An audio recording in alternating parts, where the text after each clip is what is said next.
ਤੁਖਾਰੀ ਮਹਲਾ ਪਹਿਲਾ। ਪਹਿਲਾ ਪਹਰੈ ਨੈਣ ਸਲੋਨੜੀਏ। ਸਲੋਨੜੀਏ ਸੋਹਣੇ ਨੇਤਰਾਂ ਵਾਲੀਏ, ਜੀਵ ਇਸਤਰੀਏ। ਇਹ ਹੈ ਅਰਥ ਸਲੋਨੜੀਏ ਦਾ।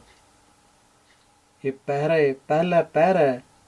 ਇਹ ਰਾਤ ਦਾ ਜਿਹੜਾ ਪਹਿਲਾ ਪਹਿਰ ਹੈ, ਜ਼ਿੰਦਗੀ ਦੀ ਰਾਤ ਦਾ ਪਹਿਲਾ ਪਹਿਰ, ਉਮਰ ਦੇ ਪਹਿਲੇ ਹਿੱਸੇ ਵਿੱਚ ਪਹਿਲਾ ਪਹਰਾ। ਸੋ ਪਹਰਾ ਦਾ ਪਾਠ ਪਹਿਰੇ ਜੱਜਦਾ ਨਹੀਂ, ਕਿਉਂਕਿ ਪੱਪੇ ਨੂੰ ਦੁਲਾਵਾਂ ਨਹੀਂ ਹਨ। ਦੁਲਾਵਾਂ ਨਹੀਂ, ਪਹਿਰੇ ਬਣਨਾ ਸੀ ਜਾਂ ਪਹਿਰਾ ਬਣਨਾ ਸੀ। ਨਾ ਹਾਏ ਨੂੰ ਕੋਈ ਸਿਆਰੀ ਹੈ, ਸਿੱਧੇ ਅੱਖਰਾਂ ਨਾਲ ਪਹਰਾ, ਪਪਾ ਪਹ, ਸਾਰੇ ਦੁਲਾਵਾਂ ਰਹਿ, ਪਹਰਾ। ਪਹਿਲੇ ਪਹਰਾ ਨੈਣ ਸਲੋਨੜੀਏ, ਰੈਣ ਅੰਧਿਆਰੀ ਰਾਮ। ਰੈਣ ਅੰਧਿਆਰੀ ਮੈਨੇ ਕੁੱਪ ਹਨੇਰੀ ਰਾਤ, ਜਿਸ ਵਿੱਚ ਕੁਝ ਨਾ ਦਿਸੇ। ਰੈਣ ਮੈਨੇ ਰਾਤ, ਅੰਧਿਆਰੀ ਹਨੇਰੀ।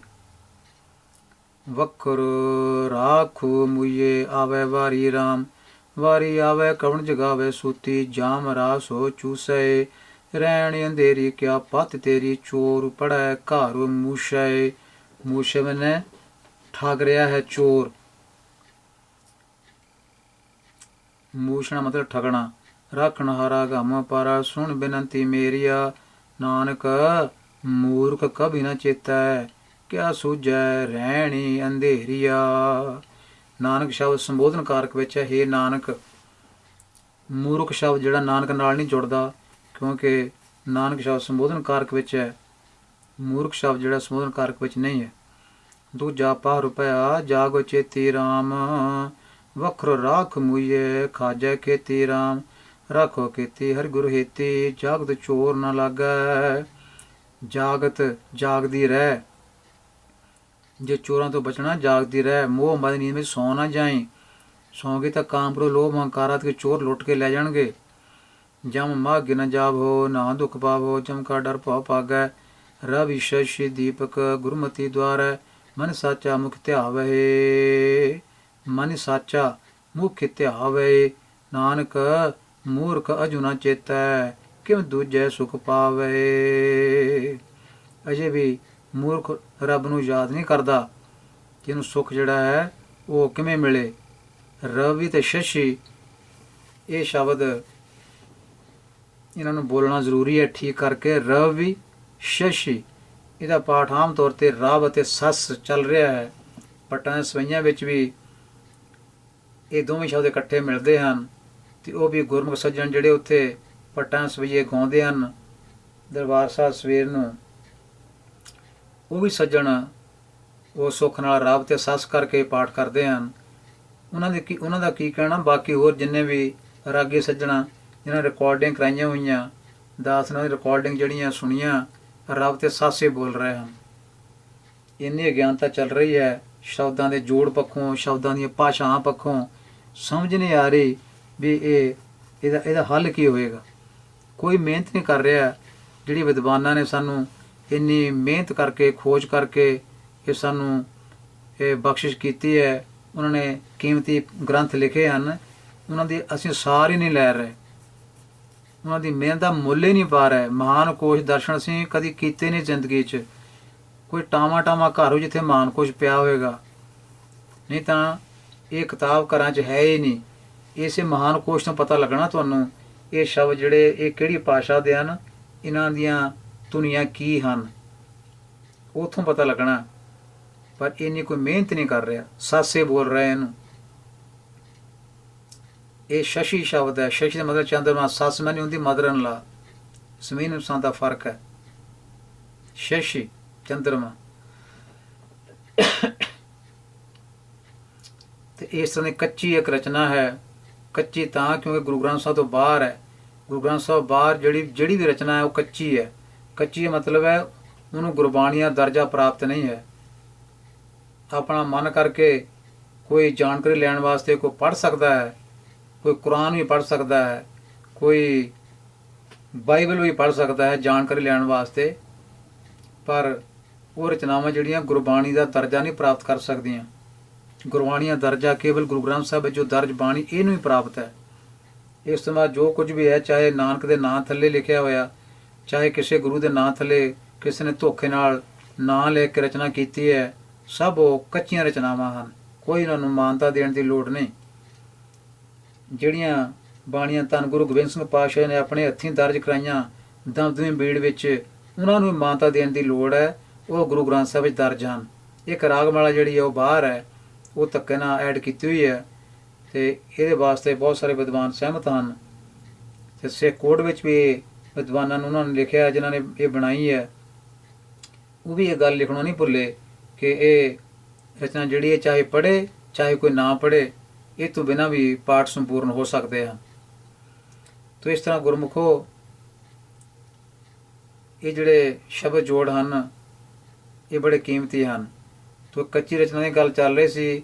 ਇੱਕ ਕੱਚੀ ਰਚਨਾ ਵਿੱਚ ਵੀ ਰੱਬ ਤੇ ਸੱਸ ਆਉਂਦੇ ਹਨ, ਅਤੇ ਬੜੇ ਬੜੇ ਆਪਣੇ ਆਪ ਨੂੰ ਚੋਟੀਏ ਸਿੱਖ ਜਿਹੜੇ ਕਹਾਉਣ ਵਾਲੇ, ਅਤੇ ਕਈ ਸੱਜਣ ਆਪਣੇ ਆਪ ਨੂੰ ਜਿਹੜੇ ਚੰਗੇ ਤਕੜੇ ਸੰਗੀਤਕਾਰ ਕਹਾਉਂਦੇ ਹਨ, ਕਲਾਸੀਕਲ ਦੇ ਮਾਹਰ ਕਹਾਉਂਦੇ ਹਨ। ਉਹਨਾਂ ਦੀਆਂ ਰਿਕਾਰਡਸ ਵੀ ਦਾਸ ਨੇ ਪੜ੍ਹੀਆਂ ਹਨ, ਸੁਣੀਆਂ ਵੀ ਹਨ। ਤੋ ਉਹ ਸੁਣ ਕੇ ਪਤਾ ਲੱਗਾ ਵੀ ਉਹਨਾਂ ਨੇ ਇਹ ਦੇਖੋ ਦੇਖੀ ਸਭ ਕਰਿਆ, ਮਨੁੱਖ ਬੋਝ ਨਾ ਪਾਏ। ਮਨੁੱਖ ਨੂੰ ਬੋਝ ਨਹੀਂ ਹੁੰਦੀ, ਪਰ ਉਹ ਦੇਖੋ ਦੇਖੀ ਨਕਲ ਕਰਕੇ ਤੁਰਿਆ ਜਾਂਦਾ ਹੈ। ਇੱਕ ਨੇ ਪੜ੍ਹੀ, ਦੂਜੇ ਨੇ ਕਾਪੀ ਕੀਤੀ, ਦੇਖਿਆ ਵੀ ਇਹ ਬੜਾ ਤਕੜਾ ਰਾਗੀ ਨੇ ਪੜ੍ਹੀ ਹੈ, ਵੀ ਠੀਕ ਹੀ ਹੋਣੀ ਆ, ਕਾਪੀ ਕਰੋ। ਤਾਂ ਇਸ ਤਰ੍ਹਾਂ ਕਾਪੀ ਦੀ ਰਚਨਾ ਨਕਲੀ ਇੱਕ ਉਹ ਰਿਕਾਰਡਿੰਗ ਉਹਦੀ ਮਿਲਦੀ ਹੈ। ਉਹਦੇ ਵਿੱਚ ਵੀ ਆਉਂਦਾ, ਹੇ ਰੱਬ ਹੇ ਸੱਸ ਮੇਰੀ ਹੈ ਬੇਨਤੀ ਸੁਣ ਲੀਜੇ, ਇੱਦਾਂ ਰਾਗੀ ਪੜ੍ਹਦੇ ਹਨ। ਹਾਲਾਂਕਿ ਰਚਨਾ ਕੱਚੀ ਹੈ, ਪਰ ਇਹ ਵੀ ਰਾਗੀਆਂ ਦੇ ਮੂੰਹ ਚੜ੍ਹੀ ਹੋਈ ਹੈ। ਇਹ ਵੀ ਰਾਗੀ ਗੁਰੂ ਸਥਾਨਾਂ ਵਿੱਚ ਗੁਰੂ ਗ੍ਰੰਥ ਸਾਹਿਬ ਹਜ਼ੂਰ ਵਿੱਚ ਬੈਠ ਕੇ ਬੇਅਦਬੀ ਕਰਦੇ ਪੜ੍ਹਦੇ ਹਨ। ਇਹ ਰਚਨਾ ਜਿਹੜੀ ਹੈ ਬ੍ਰਾਹਮਣਵਾਦੀਆਂ ਵੱਲੋਂ ਜਿਹੜੀ ਲਿਖੀ ਗਈ ਹੈ, ਅਤੇ ਗੁਰੂ ਗੋਬਿੰਦ ਸਿੰਘ ਪਾਤਸ਼ਾਹ ਦੇ ਨਾਂ ਥੱਲੇ ਲਿਖੀ ਗਈ ਹੈ। ਇਹਦੇ ਵਿੱਚ ਸਪਸ਼ਟ ਤੌਰ 'ਤੇ ਕਵੀ ਕਹਿੰਦਾ ਹੈ, ਸੰਤ ਸਹਾਈ ਸਦਾ ਜਗ ਮਾਈ, ਕਿਰਪਾ ਕਰ ਸ਼ਿਆਮ ਇਹ ਵਰ ਦੀਜੈ। ਸ਼ਿਆਮ ਕਵੀ ਕਹਿੰਦਾ, ਹੇ ਜਗ ਮਾਈ, ਤੂੰ ਸੰਤਾਂ ਦੀ ਸਹਾਇਤਾ ਕਰਨ ਵਾਲੀ ਆ। ਹੇ ਜਗ ਮਾਈ, ਤੂੰ ਇੰਦਰ ਦੀ ਸਹਾਇਤਾ ਕੀਤੀ ਆ।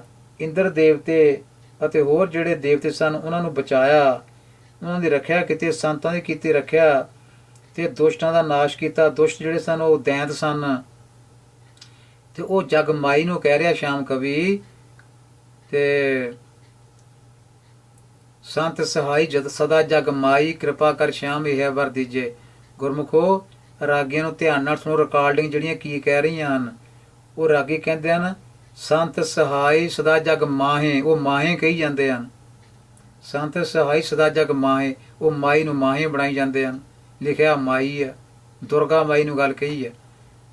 ਸ਼ਿਆਮ ਕੋਈ ਦੁਰਗਾ ਦਾ ਪੁਜਾਰੀ ਸੀ, ਅਤੇ ਉਹਨੇ ਦੁਰਗਾ ਮਾਈ ਨੂੰ ਗੱਲ ਕਹੀ ਹੈ, ਕਿਉਂਕਿ ਦੁਰਗਾ ਮਾਈ ਨੇ ਹੀ ਸੰਤਾਂ ਦੀ ਰੱਖਿਆ ਕੀਤੀ ਸੀ। ਭਾਵ ਦੇਵਤਿਆਂ ਨੂੰ ਰਾਜ ਦੁਬਾਰਾ ਵਾਪਸ ਦਵਾਇਆ ਸੀ। ਦੈਂਤ ਮਾਰੇ ਸਨ, ਦੈਂਤਾਂ ਨੂੰ ਦੁਸ਼ਟ ਕਿਹਾ ਗਿਆ, ਅਤੇ ਜਿਹੜੇ ਦੇਵਤੇ ਉਹਨਾਂ ਨੂੰ ਸੰਤ ਕਿਹਾ ਗਿਆ। ਸੰਤਾਂ ਨੂੰ ਉਬਾਰਿਆ ਅਤੇ ਦੁਸ਼ਟਾਂ ਨੂੰ ਉਪਾਰਿਆ।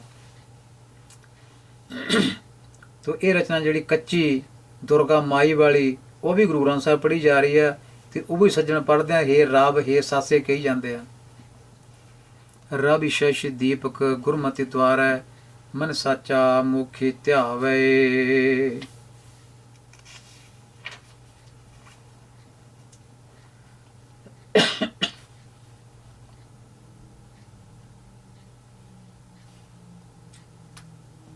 ਨਾਨਕ ਮੂਰਖ ਅਜੁ ਨ ਚੇਤੈ, ਕਿਵ ਦੂਜੈ ਸੁਖ ਪਾਵੇ। ਸੋ ਮੂਰਖ ਮਨੁੱਖ ਅਜੇ ਵੀ ਰੱਬ ਨੂੰ ਯਾਦ ਨਹੀਂ ਕਰਦਾ। ਜ਼ਿੰਦਗੀ ਦਾ ਦੂਜਾ ਪਹਿਰ ਜਿਹੜਾ ਹੈ ਇਹ ਬੀਤ ਰਿਹਾ ਹੈ। ਜ਼ਿੰਦਗੀ ਦੀ ਰਾਤ ਦਾ ਦੂਜਾ ਪਹਿਰ। ਸੋ ਪ੍ਰਭੂ ਨੂੰ ਭੁਲਾਉਣ ਨਾਲ ਹੋਰ ਕਿਸੇ ਪਾਸੇ ਸੁੱਖ ਦੀ ਪ੍ਰਾਪਤੀ ਨਹੀਂ ਹੁੰਦੀ।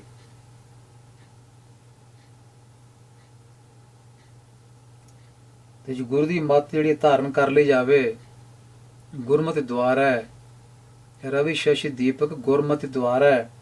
ਗੁਰੂ ਦੀ ਮੱਤ ਧਾਰਨ ਕਰ ਲਈ ਜਾਵੇ ਤੇ ਗੁਰੂ ਦੀ ਮੱਤ ਦੁਆਰਾ, ਉਹਦੀ ਬਖਸ਼ਿਸ਼ ਦੁਆਰਾ ਫਿਰ ਜੀਵ ਦੇ ਅੰਦਰ ਰਵੀ ਤੇ ਸ਼ਸ਼ੀ ਇਹ ਦੀਪਕ ਜਲਦੇ ਹਨ। ਗਿਆਨ ਅਤੇ ਸ਼ਾਂਤੀ ਦੇ ਦੀਵੇ ਫਿਰ ਇਹ ਜਗਦੇ ਰਹਿੰਦੇ ਹਨ। ਰਵੀ ਸ਼ਸ਼ੀ ਗਿਆਨ ਅਤੇ ਸ਼ਾਂਤੀ ਦੇ ਦੀਵੇ ਜਗਦੇ ਰਹਿੰਦੇ ਹਨ। ਦੀਪਕ ਮੈਨੇ ਦੀਵੇ, ਬਹੁਵਚਨ ਸ਼ਬਦ ਹੈ ਦੀਪਕ। ਗੁਰਮਤਿ ਦੁਆਰਾ ਜਗਦੇ ਹਨ, ਉੱਦਾਂ ਨਹੀਂ ਜਗਦੇ ਹਨ ਜਿਹੜਾ ਗੁਰੂ ਦੀ ਮੱਤ ਧਾਰਨ ਕਰਦਾ ਹੈ, ਗੁਰੂ ਦੀ ਸ਼ਰਨ ਵਿੱਚ ਪੈਂਦਾ ਹੈ। ਜ਼ਿੰਦਗੀ ਦਾ ਤੀਜਾ ਪਹਿਰ ਆ ਗਿਆ।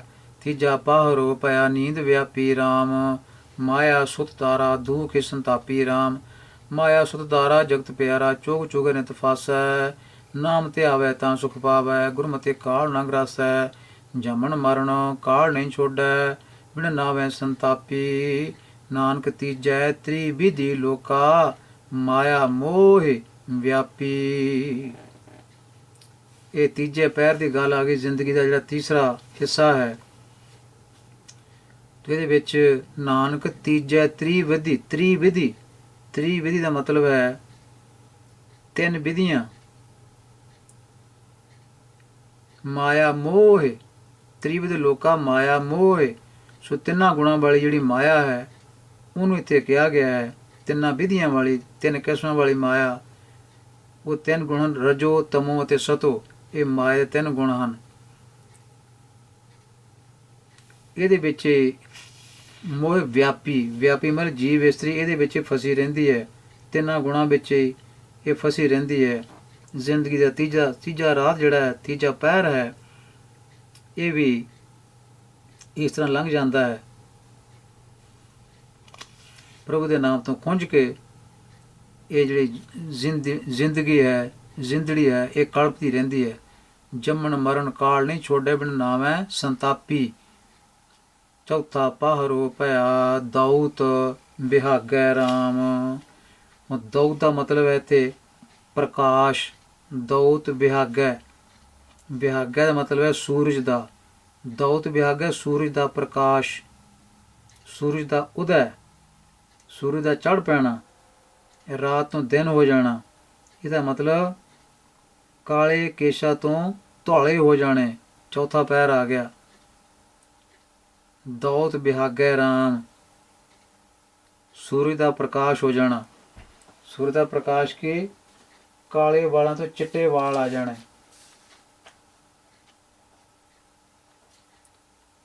ਤੋ ਇਸ ਤਰ੍ਹਾਂ ਗੁਰੂ ਗ੍ਰੰਥ ਸਾਹਿਬ ਦੀ ਭਾਸ਼ਾ ਇਹਨੂੰ ਅਸੀਂ ਰੋਜ਼ਾਨਾ ਜੀਵਨ ਵਿੱਚ ਨਹੀਂ ਲਿਆ ਸਕੇ, ਜਿਸ ਕਰਕੇ ਸਾਨੂੰ ਇਹ ਸ਼ਬਦ ਜੋੜ ਔਖੇ ਲੱਗਦੇ ਹਨ।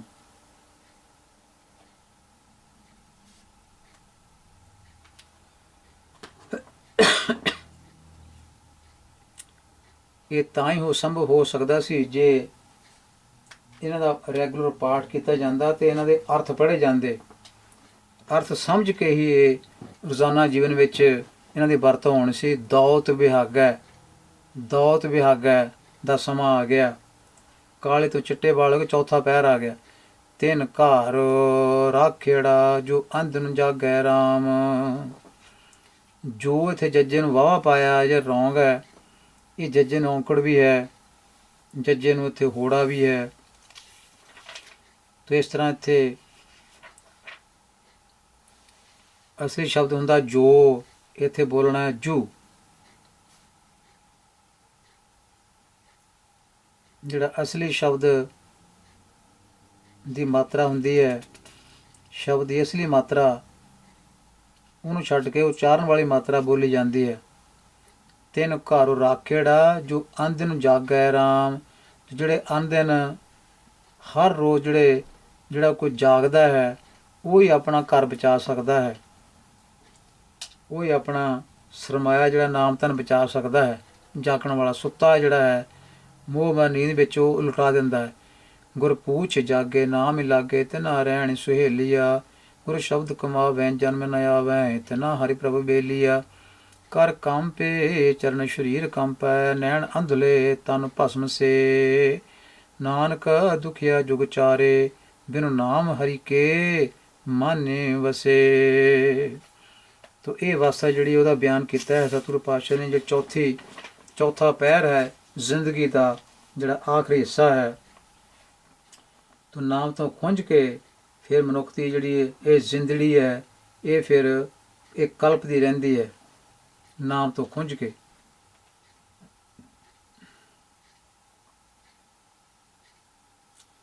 ਤੇ ਇਸ ਤਰ੍ਹਾਂ ਜਨਮ ਮਰਨ ਦਾ ਗੇੜ ਜਿਹੜਾ ਹੈ ਉਹ ਵੀ ਪਿਆ ਰਹਿੰਦਾ ਹੈ। ਆਤਮਕ ਮੌਤ ਜਿਹੜੀ ਉਹ ਵੀ ਛੱਡਦੀ ਨਹੀਂ।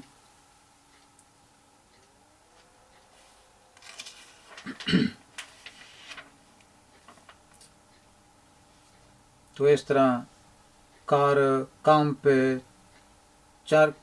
ਕਰ ਕੰਪੀ ਚਰਨ ਸਰੀਰ ਕੰਪੈ ਨੈਣ ਅੰਧਲੇ ਤਨ ਭਸਮ ਸੇ।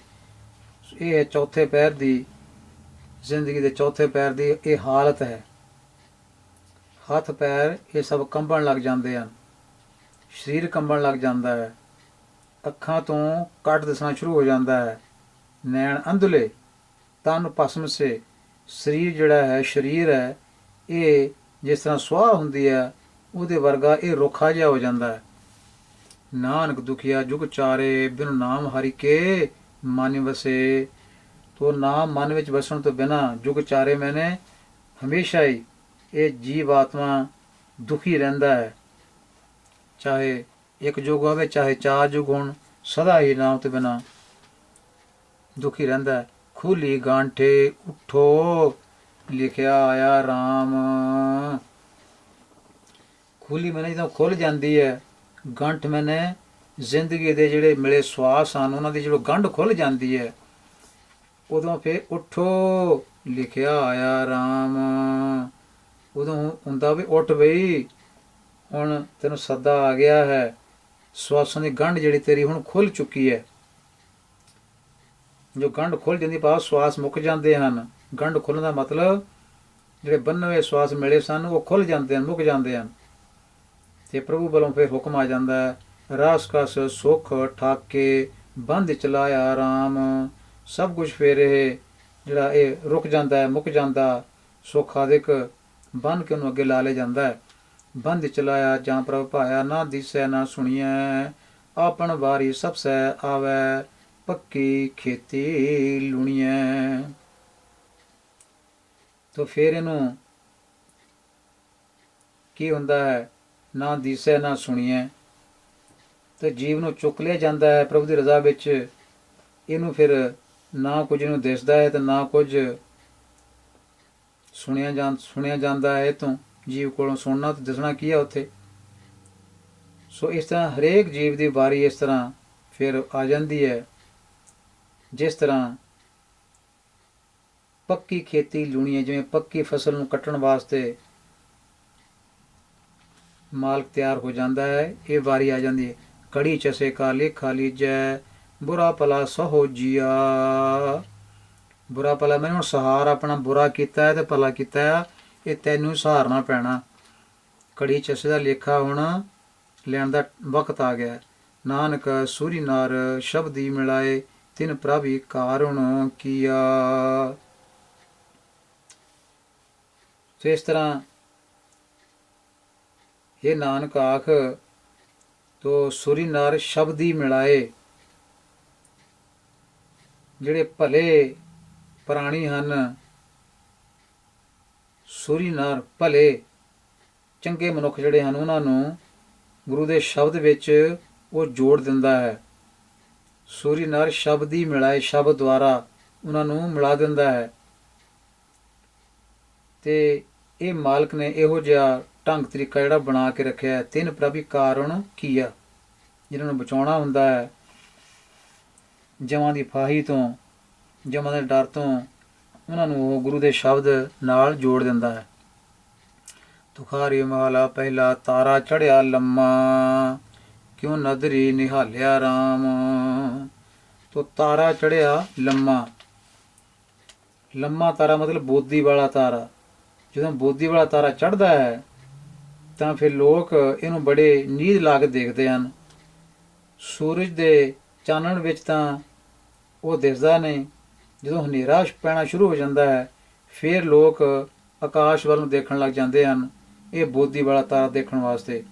ਤਾਰਾ ਚੜ੍ਹਿਆ ਲੰਮਾ ਕਿਉਂ ਨਦਰੀ ਨਿਹਾਲਿਆ ਰਾਮ।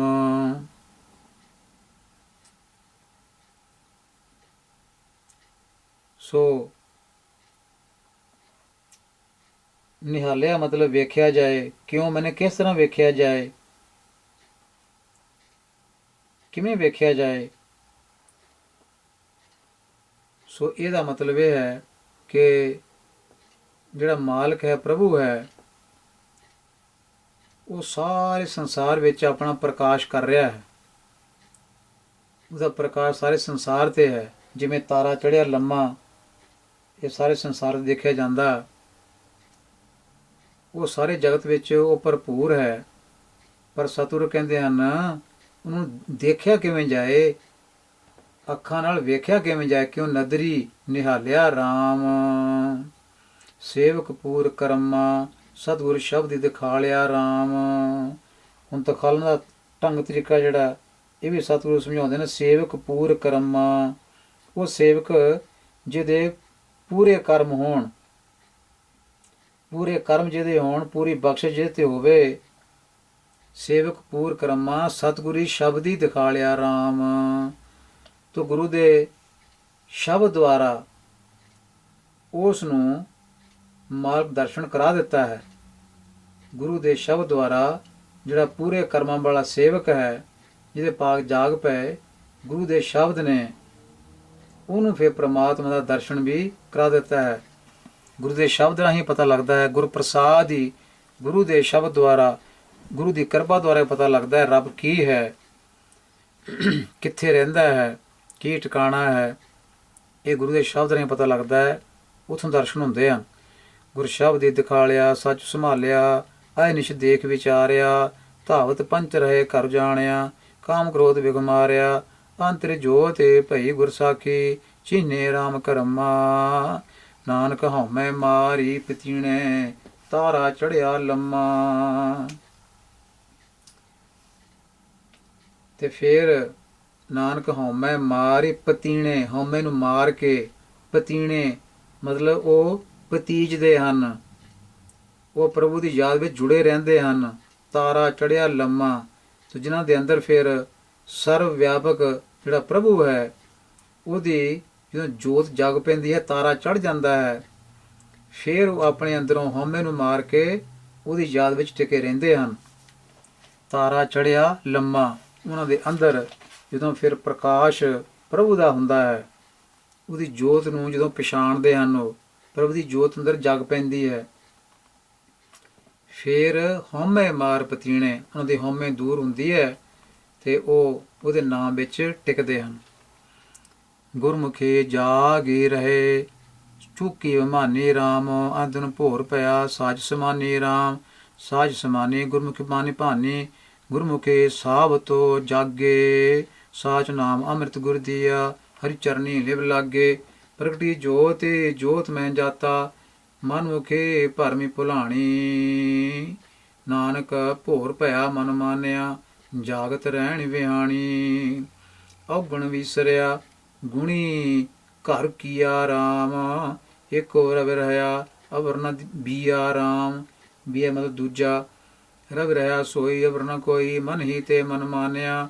ਜਿਨੇ ਜਲ ਥਲ ਤ੍ਰਿਭਵਨ, ਘਾਟ ਘਾਟੋ ਥਾਪਿਆ, ਸੋ ਪ੍ਰਭੂ ਗੁਰਮੁਖੀ ਜਾਣਿਆ।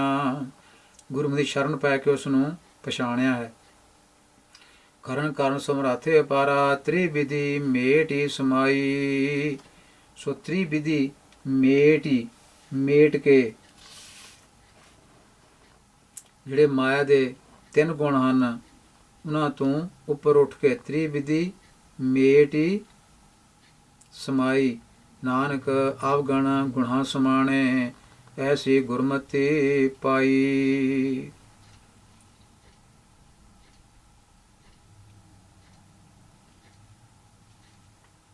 ਸੋ ਇਸ ਤਰ੍ਹਾਂ ਸਤਿਗੁਰੂ ਪਾਤਸ਼ਾਹ ਇੱਥੇ ਉਪਦੇਸ਼ ਕਰਦੇ ਹਨ, ਐਸੀ ਗੁਰਮਤਿ ਪਾਈ। ਅਵਗੁਣ ਗੁਣਾ ਸਮਾਣੇ, ਅਵਗੁਣ ਜਿਹੜੇ ਹਨ ਉਹ ਦੂਰ ਹੋ ਜਾਂਦੇ ਹਨ, ਗੁਣ ਪ੍ਰਗਟ ਹੋ ਜਾਂਦੇ ਹਨ। ਗੁਰੂ ਦੀ ਮੱਤ ਜਿਹੜੀ ਹੈ ਐਸੀ ਹੈ ਜਿਹੜੀ ਅਵਗੁਣਾਂ ਨੂੰ ਦੂਰ ਕਰਦੀ ਹੈ। ਅਵਗੁਣ ਗੁਣਾਂ ਵਿੱਚ ਸਮਾ ਜਾਂਦੇ ਹਨ, ਭਾਵ ਗੁਣ ਪ੍ਰਗਟ ਹੋ ਜਾਂਦੇ ਨੇ, ਅਵਗੁਣ ਦੂਰ ਹੋ ਜਾਂਦੇ ਹਨ। ਆਵਣ ਜਾਣ ਰਹੇ ਚੂਕਾ ਭੋਲਾ ਰਾਮ, ਹਉਮੈ ਮਾਰ ਮਿਲੇ ਸਾਚਾ ਝੋਲਾ ਰਾਮ।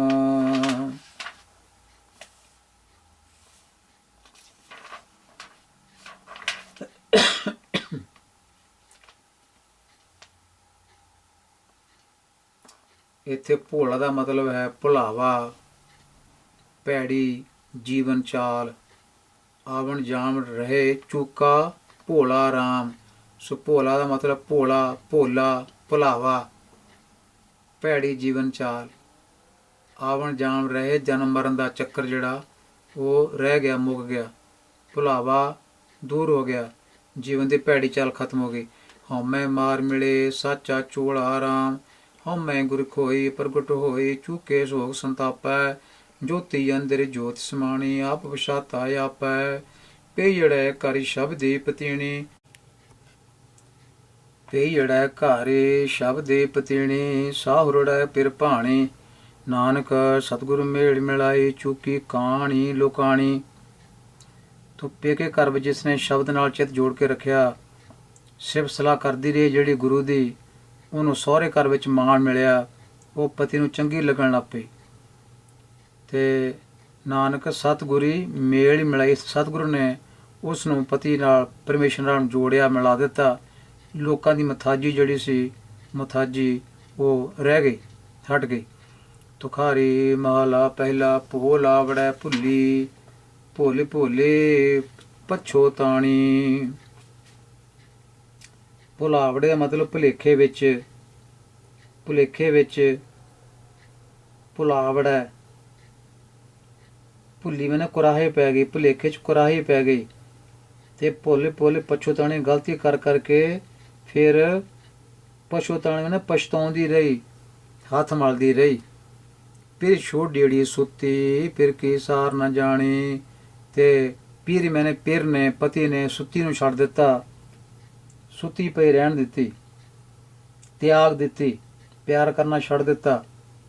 ਮੋਹ ਮਾਇਆ ਦੀ ਨੀਂਦ ਵਿੱਚ ਸੁੱਤੀ ਪਈ ਸੀ ਤਾਂ ਪਤੀ ਨੇ ਉਸਨੂੰ, ਉਹਦੇ ਨਾਲ ਪਿਆਰ ਕਰਨਾ ਛੱਡਦਾ, ਕਿਉਂਕਿ ਉਹ ਕੁਰਾਹੇ ਪੈ ਗਈ, ਭੁਲੇਖੇ ਨਾਲ ਉਹ ਭੁੱਲ ਗਈ ਤੇ ਭੁੱਲ ਕੇ ਕੁਰਾਹੇ ਪੈ ਗਈ। ਫਿਰ ਛੋਡੀ ਪਿਰੀ ਛੋਡੀ ਸੁੱਤੀ ਅਵਗੁਣ ਅਵਗਾਣੀ ਮੁੱਤੀ। ਤਿਸ ਧਨ ਵਿਦਣ ਰਾਤੇ। ਸੋ ਪ੍ਰਭੂ ਨੇ ਉਸਨੂੰ ਛੱਡ ਦਿੱਤਾ।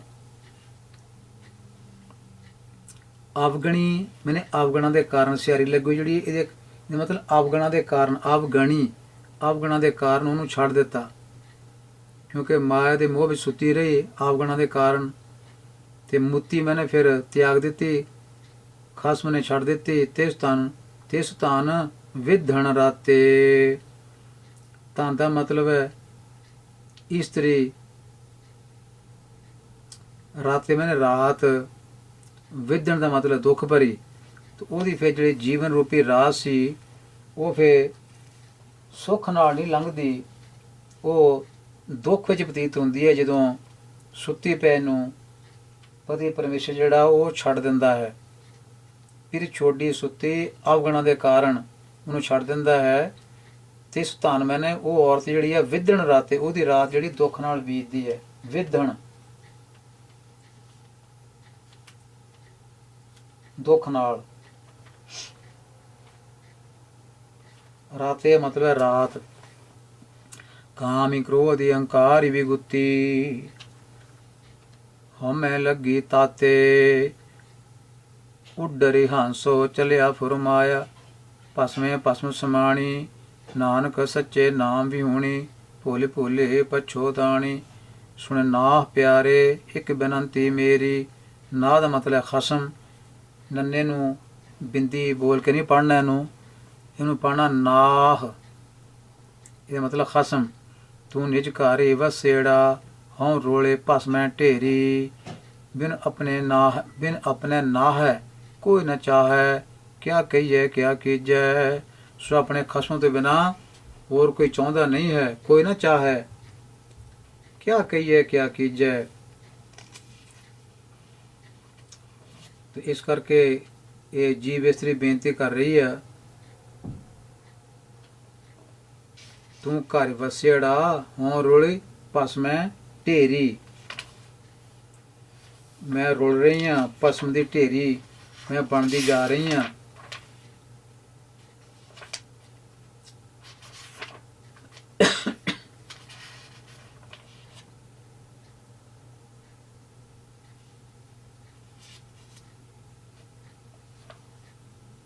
ਤੋ ਇਸ ਤਰ੍ਹਾਂ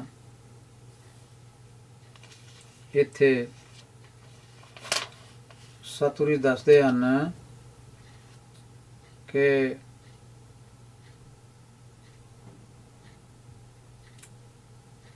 ਤੂੰ ਤਾਂ ਆਪਣੇ ਘਰ ਆਨੰਦ ਨਾਲ ਰਹਿ ਰਿਹਾ ਹੈ। ਪਤੀ ਨੂੰ ਕਹਿ ਰਹੀ ਹੈ, ਤੂੰ ਨਿਜ ਘਰ ਬਸੇੜਾ, ਆਪਣੇ ਘਰ ਵਿੱਚ ਆਨੰਦ ਭਰਪੂਰ ਰਹਿੰਦਾ। ਹਾਂ ਰੋਲੀ ਭਸਮੈ ਢੇਰੀ, ਤੇ ਮੈਂ ਤੇ ਇੱਥੋਂ ਵਿਛੜ ਕੇ ਭਸਮ ਦੀ ਢੇਰੀ ਬਣੀ ਜਾ ਰਹੀ ਹਾਂ। ਮੋਹ ਮਾਇਆ ਵਿੱਚ ਮੈਂ ਖੁਆਰ ਹੋਈ ਪਈ ਹਾਂ। ਬਿਨ ਆਪਣੇ ਨਾ ਹੈ ਮੈਨੇ ਪਤੀ, ਆਪਣੇ ਨਾ ਹੈ ਬਿਨ ਨਾ ਹੈ ਮੈਨੇ ਪਤੀ ਤੋਂ ਬਿਨਾ ਕੋਈ ਨਾ ਚਾਹੇ। ਕਿਆ ਕਹੀਏ ਕਿਆ ਕੀਜੇ, ਅੰਮ੍ਰਿਤ ਨਾਮ ਰਸਨ ਰਸ ਰਸਨਾ, ਗੁਰ ਸ਼ਬਦੀ ਰਾਸ ਪੀਚੈ। ਬਿਨ ਨਾਵੈ ਕੋ ਸੰਗ ਨ ਸਾਥੀ, ਆਵੈ ਜਾਇ ਕਨੇਰੀ। ਨਾਨਕ ਲਾਹਾ ਲੈ ਘਾਰੀ, ਜਾਈਐ ਸਾਚੀ ਸਾਚੋ ਮਾਤੇ ਤੇਰੀ। ਸਾਜਨ ਦੇਸ਼ੀ ਵਿਦੇਸ਼ੀੜੇ, ਸਾ ਨੇੜੇ ਦੇਂਦੀ। ਸਾਰ ਸੰਭਾਲੇ ਤਿਨ ਸੱਜਣਾ, ਮੂੰਹ ਧੋ ਨੈਣ ਭਰੇਂਦੀ।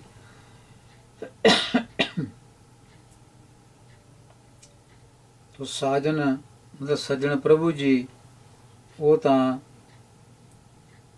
ਦੇਸ਼, ਸੱਜਣ ਪ੍ਰਭੂ ਜੀ ਦੇਸ਼ ਹੀ, ਸਿਆਰੀ ਜਿਹੜੀ ਹੈ ਦੇਸ਼ ਹੀ, ਦੇਸ਼ ਵਿੱਚ ਹੀ ਹਨ। ਪਾਓ ਜੀਵ ਇਸਤਰੀ ਦੇ ਹਿਰਦੇ ਵਿੱਚ ਹੀ ਹਨ। ਵਿਦੇਸ਼ੀੜੇ, ਵਿਦੇਸ਼ੀੜੇ, ਵਿਦੇਸ਼ ਉਹਨੇ ਪ੍ਰਦੇਸ਼ ਤੋਂ, ਪ੍ਰਦੇਸ਼ ਵਿੱਚ ਰਹਿਣ ਵਾਲਾ ਨੂੰ ਕਹਿੰਦੇ ਆ ਵਿਦੇਸ਼ੀ। ਤੋ ਸੱਜਣ ਜਿਹੜਾ ਆ, ਇਹ ਤਾਂ ਜੀਵ ਇਸਤਰੀ ਦੇ ਅੰਦਰ ਹੀ ਹੈ, ਅੰਦਰ ਹੀ ਵਸ ਰਹੇ ਨੇ ਸੱਜਣ ਜੀ ਤਾਂ। ਪਰ ਉਹ ਉਸ ਨੂੰ ਵਿਦੇਸ਼ੜੀ ਕਹਿ ਰਹੀ ਹੈ। ਵਿਦੇਸ਼ ਵਿੱਚ ਵਸਤਾ ਨੂੰ ਸਮਝ ਰਹੀ ਹੈ ਵੀ ਉਹ ਪ੍ਰਦੇਸ਼ ਵਿੱਚ ਰਹਿ ਰਿਹਾ ਹੈ, ਕਿਉਂਕਿ ਉਹ ਨਾਮਹੀਣ ਹੈ। ਨਾਮਹੀਣ ਕਰਕੇ ਉਹਨੂੰ ਇਹ ਯਕੀਨ ਨਹੀਂ ਹੈ ਕਿ ਸੱਜਣ ਤਾਂ ਮੇਰੇ ਅੰਦਰ ਹੀ ਵਸ ਰਿਹਾ। ਉਹਨੂੰ ਕਹਿੰਦੀ ਆ ਇਹ ਕਿਤੇ ਪ੍ਰਦੇਸ਼ ਵਿੱਚ ਗਿਆ ਆ। ਸਾਜਨ ਦੇਸ਼ ਵਿਦੇਸ਼ੀ ਜਿਹੜੇ, ਪਰ ਸਮਝਦੀ ਉਹਨੂੰ ਵੀ ਇਹ ਵਿਦੇਸ਼ੀ ਆ, ਕੋਈ ਬਾਹਰ ਗਿਆ, ਮੇਰੇ ਘਰ ਵਿੱਚ ਨਹੀਂ ਹੈ। ਸਾਹ ਨੇੜੇ ਦੇਂਦੀ, ਤੇ ਫਿਰ ਇਹ ਜੀਵ ਇਸਤਰੀ ਉਹਨੂੰ ਤਰਲੇ ਭਰੇ ਫਿਰ ਸੁਨੇਹੇ ਭੇਜਦੀ ਹੈ। ਸਾਹ ਨੇੜੇ ਦੇਂਦੀ, ਸਾਰ ਸੰਭਾਲੇ ਤਿਨ ਸੱਜਣਾ, ਮੁੰਦ ਨੈਣ ਭਰੇਂਦੀ। ਤੋ ਇਸ ਤਰ੍ਹਾਂ ਇਹ ਫਿਰ ਜਿਹੜੀ ਜੀਵ ਇਸਤਰੀ ਹੈ, ਇਹ ਆਪਣੇ ਜਿਹੜੇ ਮੋਹ ਮਾਇਆ ਦੁੱਖ ਹੈ ਉਹਨਾਂ ਦੇ ਕਾਰਨ ਰੋਂਦੀ ਹੈ। ਮੁੰਦ ਨੈਣ ਭਰੇਂਦੀ, ਮੁੰਦ ਮਨੇ ਇਸਤਰੀ, ਨੈਣ ਭਰੇਂਦੀ ਨੇ ਵਿਰਲਾਪ ਕਰਦੀ ਰੋਂਦੀ ਹੈ। ਤੇ ਉਹ ਸੱਜਣ ਨੂੰ ਮੁੜ ਮੁੜ ਕੇ ਯਾਦ ਕਰਦੀ ਪਈ ਹੈ। ਸਾਰੀ ਸੰਭਾਲੇ ਤਿੰਨ ਸੱਜਣਾ, ਉਹਨੂੰ ਬਾਹਰ ਸਮਝ ਕੇ, ਦੂਰ ਸਮਝ ਕੇ, ਵਿਦੇਸ਼ ਗਿਆ ਸਮਝ ਕੇ, ਤੇ ਉਹਨੂੰ ਰੋਂਦੀ ਪਈ ਹੈ, ਉਹਦੀ ਯਾਦ ਵਿੱਚ ਰੋਂਦੀ ਹੈ, ਵਿਰਲਾਪ ਕਰਦੀ ਹੈ। ਮੁਦ ਨੈਣ ਭਰੇਂਦੀ, ਗੁਣ ਸਾਰੇਂਦੀ, ਕਿਉਂ ਪ੍ਰਭ ਮਿਲਾਂ ਪਿਆਰੇ।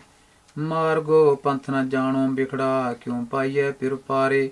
ਸਤਿਗੁਰ ਸ਼ਬਦੀ ਮਿਲੇ ਵਿਸ਼ੁੰਨੀ, ਤਨ ਮਨ ਆਗੈ ਰਾਖੈ।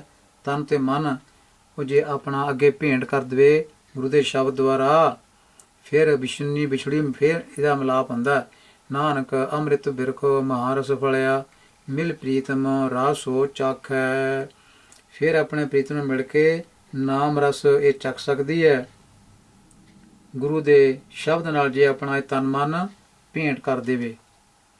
ਮਹਾਲੇ ਬੁਲਾਈ ਲੀਏ, ਬਿਲਮ ਨਾ ਕੀਜੈ। ਮਹਲ ਮੈਨੇ ਮਹਲ ਵਿੱਚ, ਪ੍ਰਭੂ ਦੀ ਹਜ਼ੂਰੀ ਵਿੱਚ ਬੁਲਾਈੜੀਏ, ਬੁਲਾਈੜੀਏ, ਬੁਲਾਈੜੀਏ।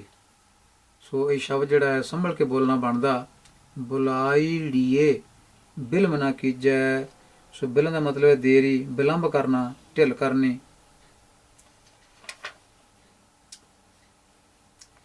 ਸੋ ਪ੍ਰਭੂ ਦੀ ਹਜ਼ੂਰੀ ਵਿੱਚ ਸੱਦੀ ਹੋਈ ਜੀਵ ਇਸਤਰੀਏ, ਢਿੱਲ ਕਿਉਂ ਕਰਦੀ ਪਈਆਂ? ਆਨ ਦਿਨ ਰਤੜੀਏ ਸਾਹੇ ਜੇ ਮਿਲੀ ਜੈ।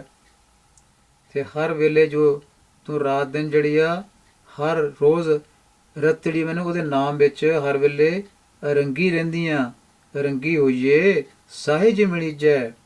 ਆਤਮਕ ਡੋਲਤਾ ਇਹਦੇ ਵਿੱਚ ਟਿਕੀ ਰਹਿ। ਸੁਖ ਸਾਹੇ ਜੇ ਮਿਲੀ ਜੈ, ਰੋਸ਼ ਨਾ ਕੀਜੈ ਗਰਭ ਨਿਵਾਰ ਸਮਾਣੀ। ਸਾਚੈ ਰਾਤੀ ਮਿਲੈ ਮਿਲਾਈ, ਮਨ ਮੁਖੇ ਆਵਣ ਜਾਣੀ। ਜਬ ਨਾਚੀ ਤਬ ਘੂੰਘਟੂ ਘੂੰਘਟੂ। ਸੋ ਘੂ ਹੈ ਪਹਿਲਾ ਘੂ, ਇਹ ਤੇ ਟਿੱਪੀ ਬੋਲ ਕੇ ਕਰਨਾ ਘੂੰ ਘੂੰ ਘਟ, ਜਿਹਨੂੰ ਘੂੰਘਟ ਕਿਹਾ ਜਾਂਦਾ ਹੈ। ਘੂੰ ਘਟ ਦੋਵੇਂ ਘੱਗੇ ਹਨ, ਇਹ ਸੰਭਲ ਕੇ ਬੋਲਣੇ ਪੈਣਗੇ, ਨਹੀਂ ਤਾਂ ਦੂਸਰਾ ਘੱਗਾ ਉਹ ਗੱਗਾ ਬਣਿਆ ਬਣਿਆ। ਜਬ ਨਾਚੀ ਤਬ ਘੂੰ ਘਟੋ ਕੈਸਾ ਮਟਕੀ ਫੋੜ ਨਿਰਾਰੀ। ਸੋ ਨੱਚਣ ਲੱਗਿਆ ਘੁੰਡ ਕਾਹਦਾ, ਇਹਦਾ ਮਤਲਬ ਇਹ ਹੈ, ਮੁਹਾਵਰਾ ਹੈ, ਨੱਚਣਾ ਤਾਂ ਘੁੰਡ ਕਾਹਦਾ, ਇਹ ਮੁਹਾਵਰਾ। ਜਬ ਨਾਚੀ ਤਬ ਘੂੰ ਘਟ ਕੈਸਾ ਮਟਕੀ ਮਟਕੀ ਫੋੜ ਨਿਰਾਰੀ। ਨਾਨਕ ਆਪੈ ਆਪ ਪਛਾਣੈ, ਗੁਰਮੁਖੀ ਤਾਤੋ ਗੁਰਮੁਖੀ ਤਾਤੋ ਵਿਚਾਰੀ।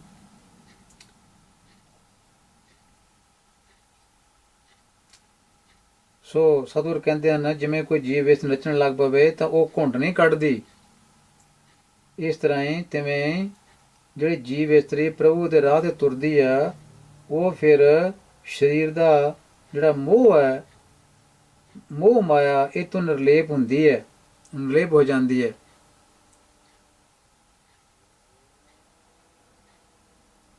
ਮਟਕੀ ਫੋੜਨ ਦਾ ਮਤਲਬ ਹੈ ਜਿਹੜਾ ਸਰੀਰ ਦਾ ਮੋਹ ਹੈ ਇਹਨੂੰ ਉਹ ਤੋੜ ਦਿੰਦੀ ਹੈ, ਮਟਕੀ ਤੋੜ ਦਿੰਦੀ ਹੈ, ਭੰਨ ਦਿੰਦੀ ਹੈ, ਸਰੀਰ ਦੇ ਮੋਹ ਤੋਂ ਉੱਚੀ ਹੋ ਜਾਂਦੀ ਹੈ।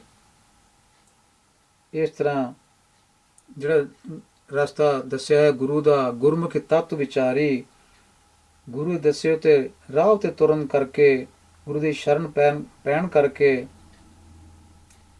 ਤੇ ਤੱਤ ਵਿਚਾਰੀ ਦਾ ਮਤਲਬ ਹੈ ਉਹ ਵਿਚਾਰਦਾ ਰਹਿੰਦਾ ਹੈ। ਤੱਤ ਮੈਨੇ ਅਸਲੀਅਤ, ਅਸਲੀ ਜੀਵਨ ਭੇਦ ਜਿਹੜਾ ਹੈ ਉਸ ਨੂੰ ਫਿਰ ਪਛਾਣਦਾ, ਪੜਤਾਲਦਾ ਰਹਿੰਦਾ ਹੈ। ਆਪੈ ਆਪ ਪਛਾਣੈ, ਸੋ ਆਪਣੇ ਜੀਵਨ ਦੀ ਪੜਚੋਲ ਕਰਦਾ ਰਹਿੰਦਾ ਹੈ ਤੇ ਆਪਣੀ ਸੁਰਤ ਜਿਹੜੀ ਆ ਉਹਨੂੰ ਟਿਕਾਈ ਰੱਖਦਾ ਹੈ। ਤੁਖਾਰੀ ਮਾਲਾ ਪਹਿਲਾ ਮੇਰੇ ਲਾਲ ਰੰਗੀਲੇ, ਹਮ ਲਾਲਨ ਕੇ ਲਾਲੇ। ਗੋਰੇ ਅਲਖ ਲਖਾਇਆ ਅਵਰਨਾ ਦੂਜਾ ਭਾਲੇ। ਗੋਰੇ ਅਲਖ ਲਖਾਇਆ ਜੰਤ ਸੁਭਾਇਆ, ਜਾਂ ਪ੍ਰਭ ਕਿਰਪਾ ਧਾਰੀ। ਜਗ ਜੀਵਨ ਦਾਤਾ ਪੁਰਖ ਵਿਧਾਤਾ, ਸਹਿਜ ਮਿਲੇ ਬਨਵਾਰੀ। ਸਾਹਿਜ ਜੀ ਮੈਨੇ ਸਹਿਜ ਸੁਭਾਏ, ਸਹਿਜ ਆਤਮ ਡੋਲਤਾ ਵਿੱਚ ਮਿਲੇ। ਬਨਵਾਰੀ ਨਦਰੀ ਕਰੇ ਤੂੰ ਤਾਰੇ ਤਰੀਐ, ਸਚ ਦੇਵੋ ਦੀਨ ਦਿਆਲਾ। ਪ੍ਰਣਵਤੇ ਨਾਨਕ ਦਾਸਨ ਦਾਸਾ, ਤੂੰ ਸਰਬ ਜੀਆਂ ਪ੍ਰਤਿਪਾਲਾ। ਭਰਪੁਰੀ ਧਰ ਰਹੇ ਅਤ ਪਿਆਰੇ, ਸ਼ਬਦੇ ਰਵਿ ਰਹਾ ਗੁਰ ਰੂਪੇ ਮੁਰਾਰੇ। ਗੁਰ ਰੂਪ ਮੁਰਾਰੇ ਤੇ ਵਿਵਨ ਧਾਰੇ, ਤਾਕਾ ਅੰਤ ਨ ਪਾਇਆ।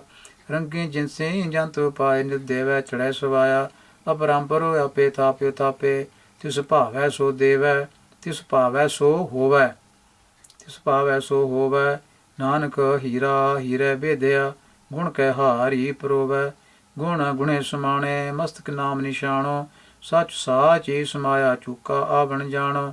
ਸੱਚ ਸਾਚ ਏ ਪਛਾਤਾ, ਸਾਚੈ ਰਾਤਾ। ਸਾਚ ਮਿਲੇ ਮਨ ਭਾਵੈ, ਸਾਚੇ ਉਪਰੇ ਅਵਰ ਨ ਦਿਸੈ। ਸਾਚੇ ਸਾਚ ਸਮਾਵੈ, ਮੋਹਨੀ ਮੋਹਿ ਲਿਆ ਮਨ ਮੇਰਾ। ਬੰਧਨ ਖੋਲੇ ਨਿਰਾਰੇ, ਨਾਨਕ ਜੋਤੀ ਜੋਤ ਸਮਾਣੀ। ਜਾਂ ਮਿਲਿਆ ਆਤੇ ਪਿਆਰੇ, ਸੱਚ ਘਾਰੂ ਖੋਜ ਲਹੇ। ਸਾਚਾ ਗੁਰ ਥਾਨੋ, ਮਨ ਮੁਖੇ ਨਹ ਪਾਈਐ। ਗੁਰਮੁਖੀ ਗਿਆਨੋ, ਦੇਵੈ ਸਚ ਦਾਨੋ। ਸੋ ਪਰਵਾਨੋ ਸਦ ਦਾਤਾ ਵਡਦਾਣਾ। ਅਮਰ ਅਜੋਨੀ ਅਸਥਿਰੋ ਜਾਚੈ, ਅਮਰ ਅਜੋਨੀ ਅਸਥਿਰ ਜਾਪੈ। ਸਾਚਾ ਮਹਾਲੋ ਚਰਾਣਾ, ਦੋ ਤੀ ਉਚਾਪਤੀ। ਲੇਖ ਨ ਲਿਖੀਐ, ਪ੍ਰਗਟੀ ਜੋਤੀ ਮੁਰਾਰੀ। ਨਾਨਕ ਸਾਚਾ ਸਾਚੈ ਰਾਚਾ, ਗੁਰਮੁਖੀ ਤਰੀਐ ਤਾਰੀ। ਗੁਰਮੁਖੀ ਗੁਰੂ ਦੀ ਸ਼ਰਨ ਪੈ ਕੇ ਕੱਕੇ ਨੂੰ ਸਿਆਰੀ ਹੁੰਦੀ ਹੈ। ਦੋ ਤੇ ਉਚਾਪਤੀ, ਲੇਖ ਨਾ ਲਿਖਿਆ, ਦੋਤੀ ਸੰਸਕ੍ਰਿਤ ਦਾ ਸ਼ਬਦ ਹੈ ਦਿਓਤੀ। ਦਿਓ ਦਿਓ ਸ਼ਬਦ ਦੱਦਾ ਯਈਆ ਸੰਸਕ੍ਰਿਤ ਵਿੱਚ ਹਿੰਦੀ ਵਿੱਚ ਇਕੱਠੇ ਹੁੰਦੇ ਹਨ। ਇਹਨੂੰ ਹੋੜਾ ਬਗ ਤੱਤੋਂ ਸਿਰੇ ਪਾਈ ਜਾਂਦਾ ਦਿਓਤੀ। ਇਹਦਾ ਮਤਲਬ ਹੈ ਜੋਤੀ, ਨੂਰ ਜਾਂ ਪ੍ਰਕਾਸ਼। ਉਹ ਤੋਂ ਇਹ ਬਣਿਆ ਸ਼ਬਦ ਜੋਤੀ, ਦਿਓਤੀ ਤੋਂ। ਉਹਦਾ ਮਤਲਬ ਹੈ ਨੂਰ ਜਾਂ ਪ੍ਰਕਾਸ਼। ਉਚਾਪਤੀ ਦਾ ਮਤਲਬ ਹੈ ਜਿਹੜਾ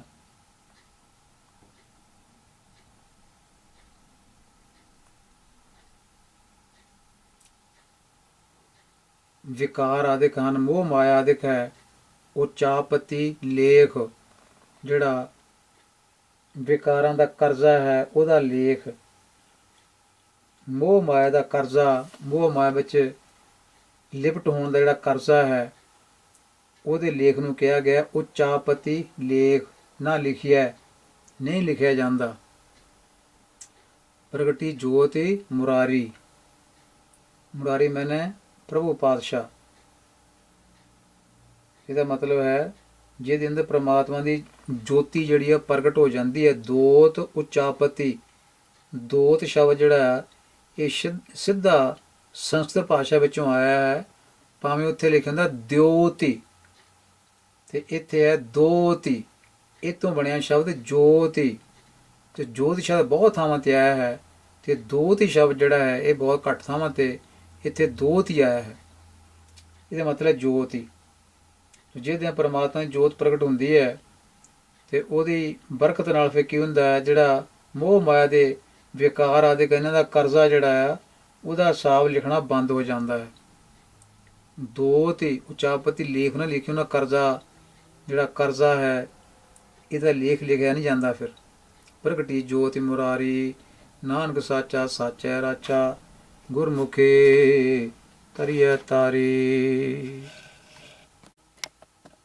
ਤੁਖਾਰੀ ਮਹਲਾ ਪਹਿਲਾ। ਇਹ ਮਨ ਮੇਰਿਆ ਤੂੰ ਸਮਝੋ ਚੇਤ ਇਹ ਆਣਿਆ ਰਾਮ। ਇਹ ਮਨ ਮੇਰਿਆ ਛਾਡੇ ਅਵਗਣ, ਗੁਣੀ ਸਮਾਣਿਆ ਰਾਮ। ਬਹੁ ਸਾਤ ਲੁਭਾਣੇ ਕਿਰਤ ਕਮਾਣੇ, ਵਿਛੜਿਆ ਨਹੀਂ ਮੇਲਾ। ਕਿਉ ਦੋਤਾਰੋ ਤਰੀਐ ਜਮ ਡਾਰੀ ਮਰੀਐ, ਜਮ ਕਾ ਪੰਥੋ ਤੁਹੇਲਾ। ਦੁਹੇਲਾ ਮੈਨੇ ਔਖਾ। ਮਾਨੇ ਰਾਮ ਨਹੀਂ ਜਾਤਾ, ਸਾਂਝ ਪ੍ਰਭਾਤਾ। ਅਬ ਘਾਟੇ ਰੁੱਧਾ ਕਿਆ ਕਰੇ। ਸਾਂਝ ਪ੍ਰਭਾਤਾ ਸਵੇਰੇ, ਸਾਂਝ ਦਾ ਮਤਲਬ ਸ਼ਾਮ, ਪ੍ਰਭਾਤਾ ਸਵੇਰੇ। ਬੰਧਨੇ ਬਾਂਧਿਆ ਇਨ ਬੇਦੀ ਛੁਟੈ, ਗੁਰਮੁਖ ਸੇਵੈ ਨਰ ਹਰੇ। ਨਰ ਹਰੇ ਪ੍ਰਭੂ ਇਹ ਮਨ ਮੇਰਿਆ ਤੂੰ ਛੋੜੇ ਆਲ ਜੰਜਾਲਾ ਰਾਮ।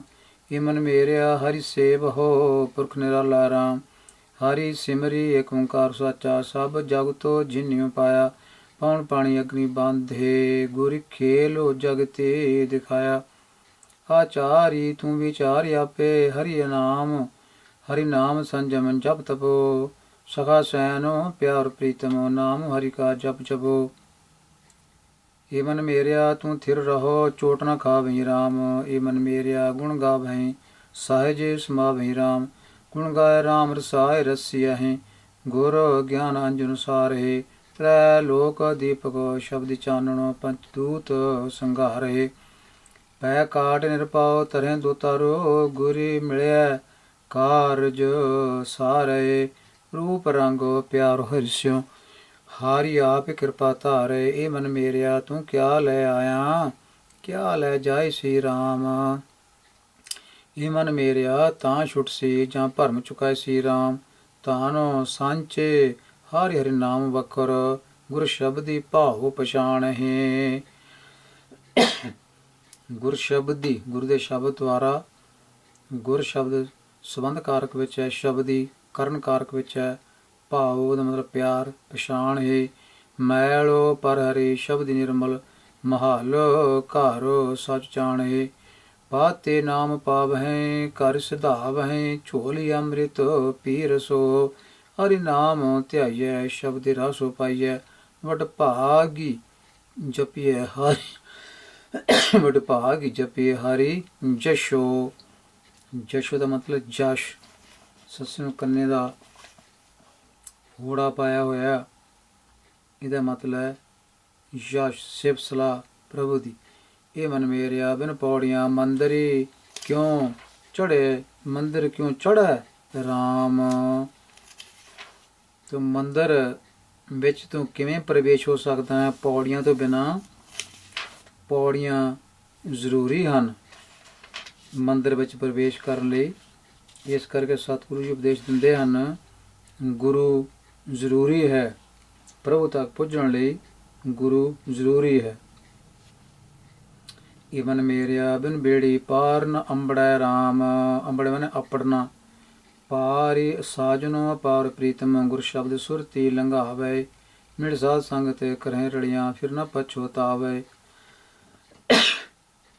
ਕਰਿ ਦਇਆ ਦਾਨੁ ਦਇਆਲ ਸਾਚਾ ਹਰਿ ਨਾਮ ਸੰਗਤੇ ਪਾਵੋ। ਨਾਨਕ ਪਈ ਅੰਪੈ ਸੁਣੋ ਪ੍ਰੀਤਮ ਗੁਰ ਸ਼ਬਦੀ ਮਾਨੋ ਸਮਝਾਵੋ।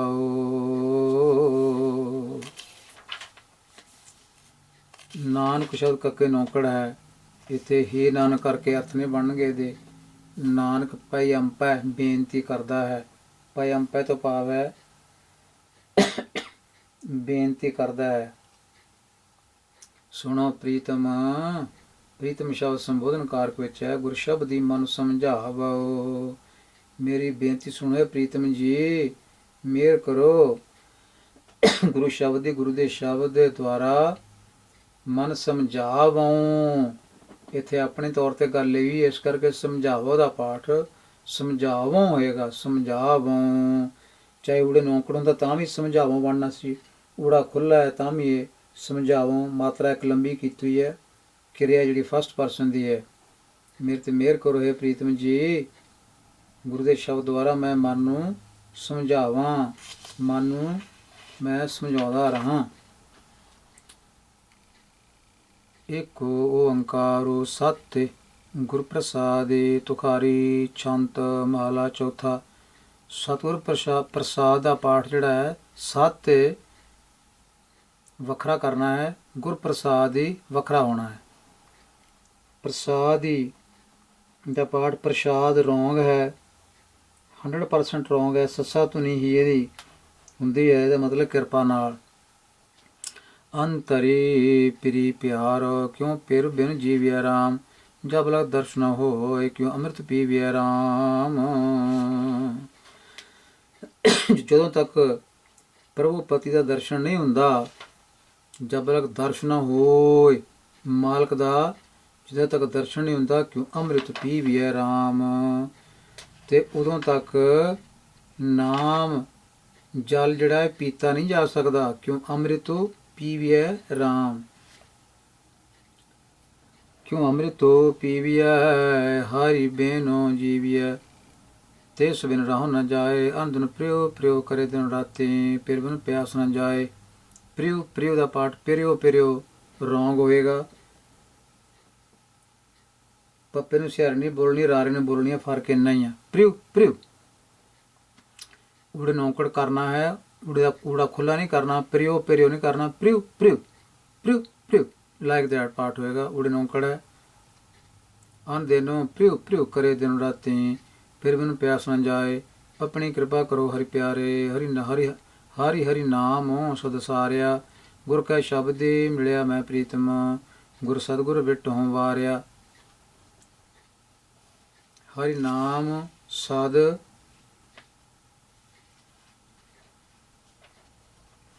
ਸਾਰਿਆ। ਸਾਰ ਸ਼ਬਦ ਬਹੁਤ ਜਗ੍ਹਾ ਤੇ ਆਉਂਦਾ ਹੈ। ਸਾਰ ਸੰਭਾਲੇ ਨਿਤ ਪ੍ਰਤਿਪਾਲੇ ਇਸ ਤਰ੍ਹਾਂ ਵੀ ਆਉਂਦਾ ਹੈ। ਸਾਰ ਦਾ ਮਤਲਬ ਸਾਰੇ ਸੰਭਾਲ ਕਰਨੇ ਵੀ ਆਉਂਦਾ ਹੈ। ਤੋ ਸਾਰੇ ਦਾ ਮਤਲਬ ਆਲ ਸ਼ਬਦ ਜਿਹੜਾ ਇਹਦੇ ਵਿੱਚ ਵੀ ਆਉਂਦਾ ਹੈ।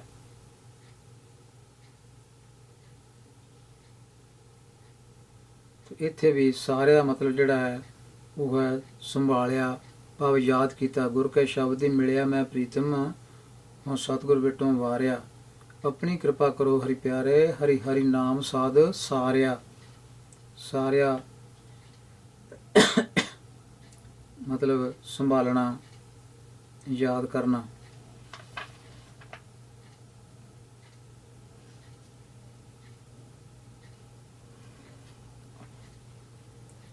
जब देखा पेरो प्यारा हरि गुण रासे रवा राम। ਦੇਖਾਂ ਖੱਖੇ ਤੇ ਬਿੰਦੀ ਲੱਗੀ ਹੈ, ਇਹ ਇਸ ਗੱਲ ਦਾ ਸੂਚਕ ਹੈ ਕਿ ਜਿਹੜੀ ਫਸਟ ਪਰਸਨ ਦੀ ਕਿਰਿਆ ਉਹ ਬਿੰਦੀ ਨਾਲ ਹੁੰਦੀ ਹੈ।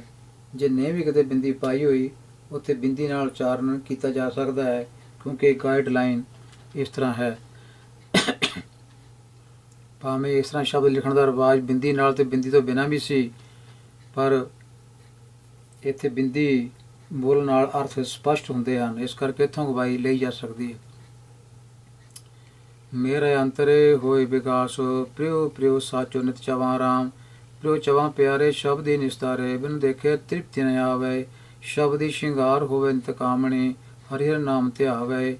ਕਾਮਣੀ ਸ਼ਬਦ ਦਾ ਪਾਠ ਕਾਮਣ ਕਦੀ ਨਾ ਕਰਿਓ ਗੁਰਮੁਖੋ। ਕਾਮਣ ਮੈਨੇ ਟੂਣੇ ਹੁੰਦਾ ਹੈ, ਕਾਮਣੀ ਦਾ ਮਤਲਬ ਇਸਤਰੀ ਹੁੰਦਾ ਹੈ। ਇਹ ਸਿਰਫ ਸਿਆਰੀ ਨਾ ਬੋਲਣ ਤੇ ਬੋਲਣ ਨਾਲ ਹੀ ਫਰਕ ਪੈ ਜਾਂਦਾ ਹੈ। ਸਿਆਰੀ ਨਾ ਬੋਲੋ ਅਰਥ ਟੂਣੇ, ਸਿਆਰੀ ਬੋਲੋ ਅਰਥ ਔਰਤ ਇਸਤਰੀ। ਦਇਆ ਦਾਨ ਮੰਗਤ ਜਨ ਦੀਜੈ, ਮੈਂ ਪ੍ਰੀਤਮ ਦੇਵ ਮਿਲਾਏ। ਅਨ ਦਿਨੋ ਗੁਰ ਗੋਪਾਲ ਹੋ ਧਿਆਈ, ਹਮ ਸਤਿਗੁਰ ਵਿਟੋਂ ਘੁਮਾਏ। ਹਮ ਪਾਥਰ ਗੁਰੂ ਨਾਵ, ਨਾਵ ਮੈਨੇ ਬੇੜੀ। ਵੇਖੋ ਭਵ ਜਲੋ ਤਾਰੀਏ ਰਾਮ, ਗੁਰਦੇਵੋ ਸ਼ਬਦੋ ਸੁਭਾਏ। ਮੈਂ ਮੂੜ ਨਿਸਤਾਰੀਏ ਰਾਮ, ਹਮ ਮੂੜ ਮੁਗਧ ਕਿਛੁਤ ਮਿਤੀ ਨਹੀਂ ਪਾਈ।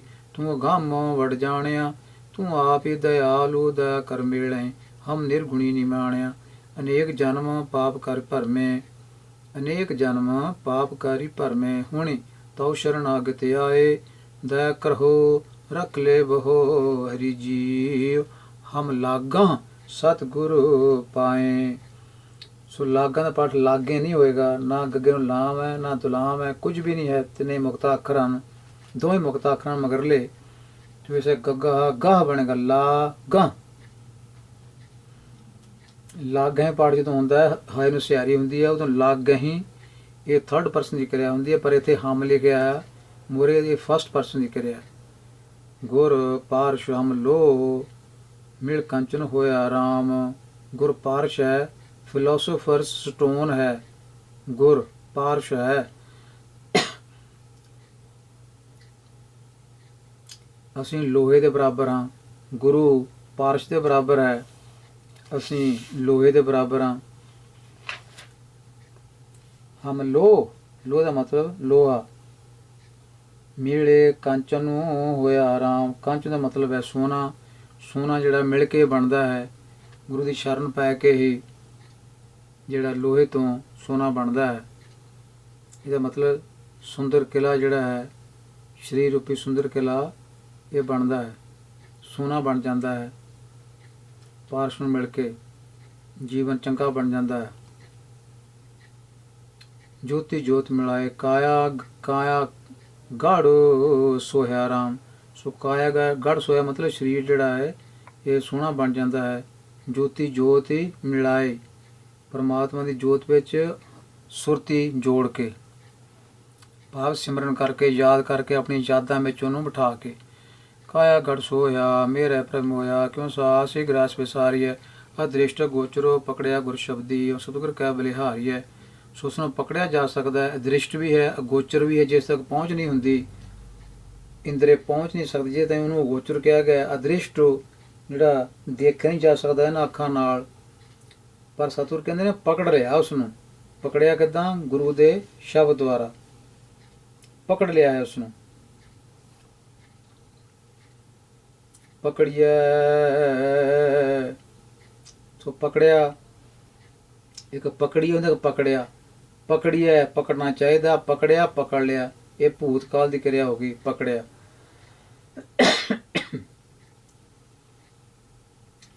ਸੋ ਪਕੜਿਆ ਮਤਲਬ ਇੱਥੇ ਉਹਨੂੰ ਪਕੜ ਲਿਆ, ਇਹਦਾ ਮਤਲਬ ਉਹਨੂੰ ਆਪਣੇ ਮਨ 'ਚ ਵਸਾ ਲਿਆ।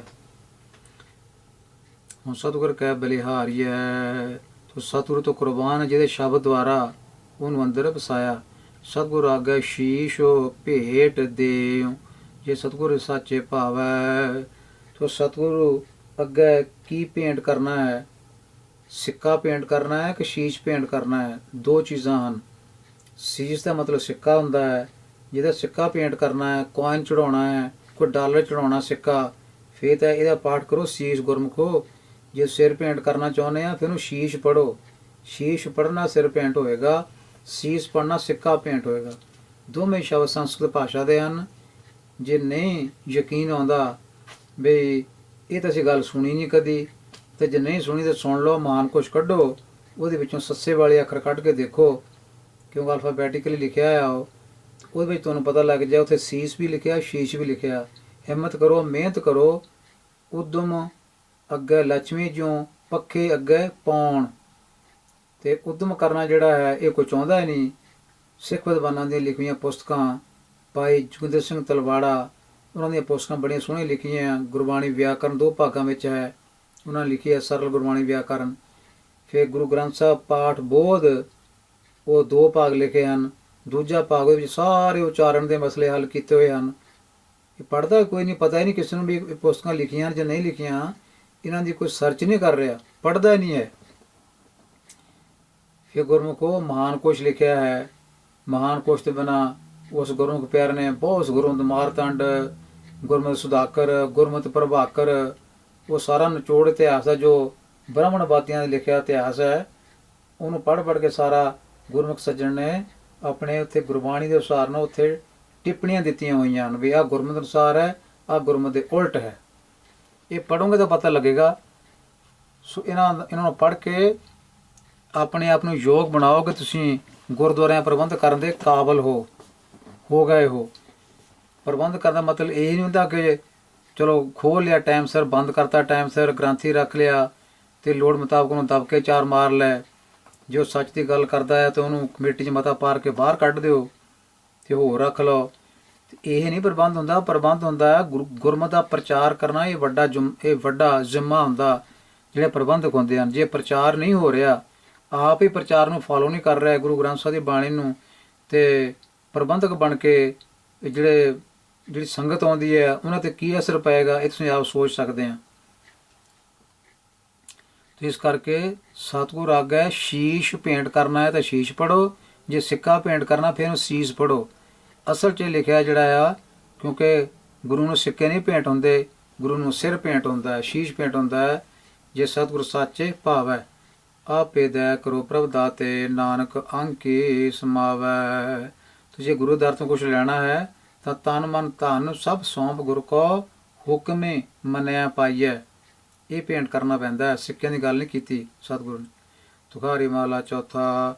ਹਰਿ ਹਰਿ ਗਮ ਅਗਾਧਿ ਅਪਰੰਪਰ ਅਪਰਪਰਾ, ਜੋ ਤੁਮ ਧਿਆਵੈ ਜਗਦੀਸ਼, ਤੇ ਜਨ ਭਾਉ ਬਿਖਮੋ ਤਰਾ। ਬਿਖਮ ਪਾਉ ਥਨ ਤਰਿਆ ਸੁਹੇਲਾ, ਜਿਨ ਹਰਿ ਹਰਿ ਨਾਮ ਤੇ ਆਇਆ। ਗੁਰ ਵਾ ਕੇ ਸਤਿਗੁਰ ਜੋ ਭਾਏ ਚੱਲੇ, ਤਿਨ ਹਰਿ ਹਰਿ ਆਪ ਹੀ ਮਿਲਾਇਆ। ਗੁਰ ਵਾਕ, ਗੁਰੂ ਦੇ ਵਾਕ ਦੁਆਰਾ, ਗੁਰੂ ਦੇ ਬਚਨਾਂ ਦੁਆਰਾ ਸਤਿਗੁਰ ਜੋ ਭਾਏ ਚੱਲੇ, ਗੁਰੂ ਸਤਿਗੁਰੂ ਦੇ ਬਚਨਾਂ ਦੁਆਰਾ ਜੋ ਪ੍ਰੇਮ ਵਿੱਚ ਚੱਲਦੇ ਹਨ, ਉਹਨਾਂ ਨੂੰ ਹਰੀ ਪ੍ਰਭੂ ਆਪ ਮਿਲਦਾ ਹੈ।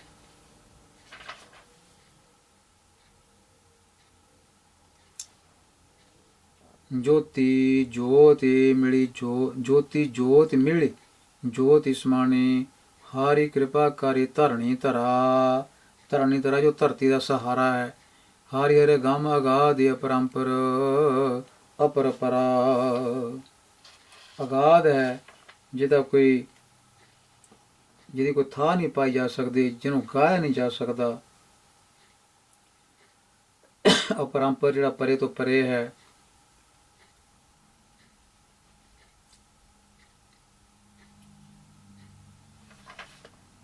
ਤੋ ਇਸ ਤਰ੍ਹਾਂ ਗੁਰੂ ਦੇ ਸ਼ਬਦ ਦੁਆਰਾ, ਗੁਰੂ ਦੇ ਬਚਨਾਂ ਦੁਆਰਾ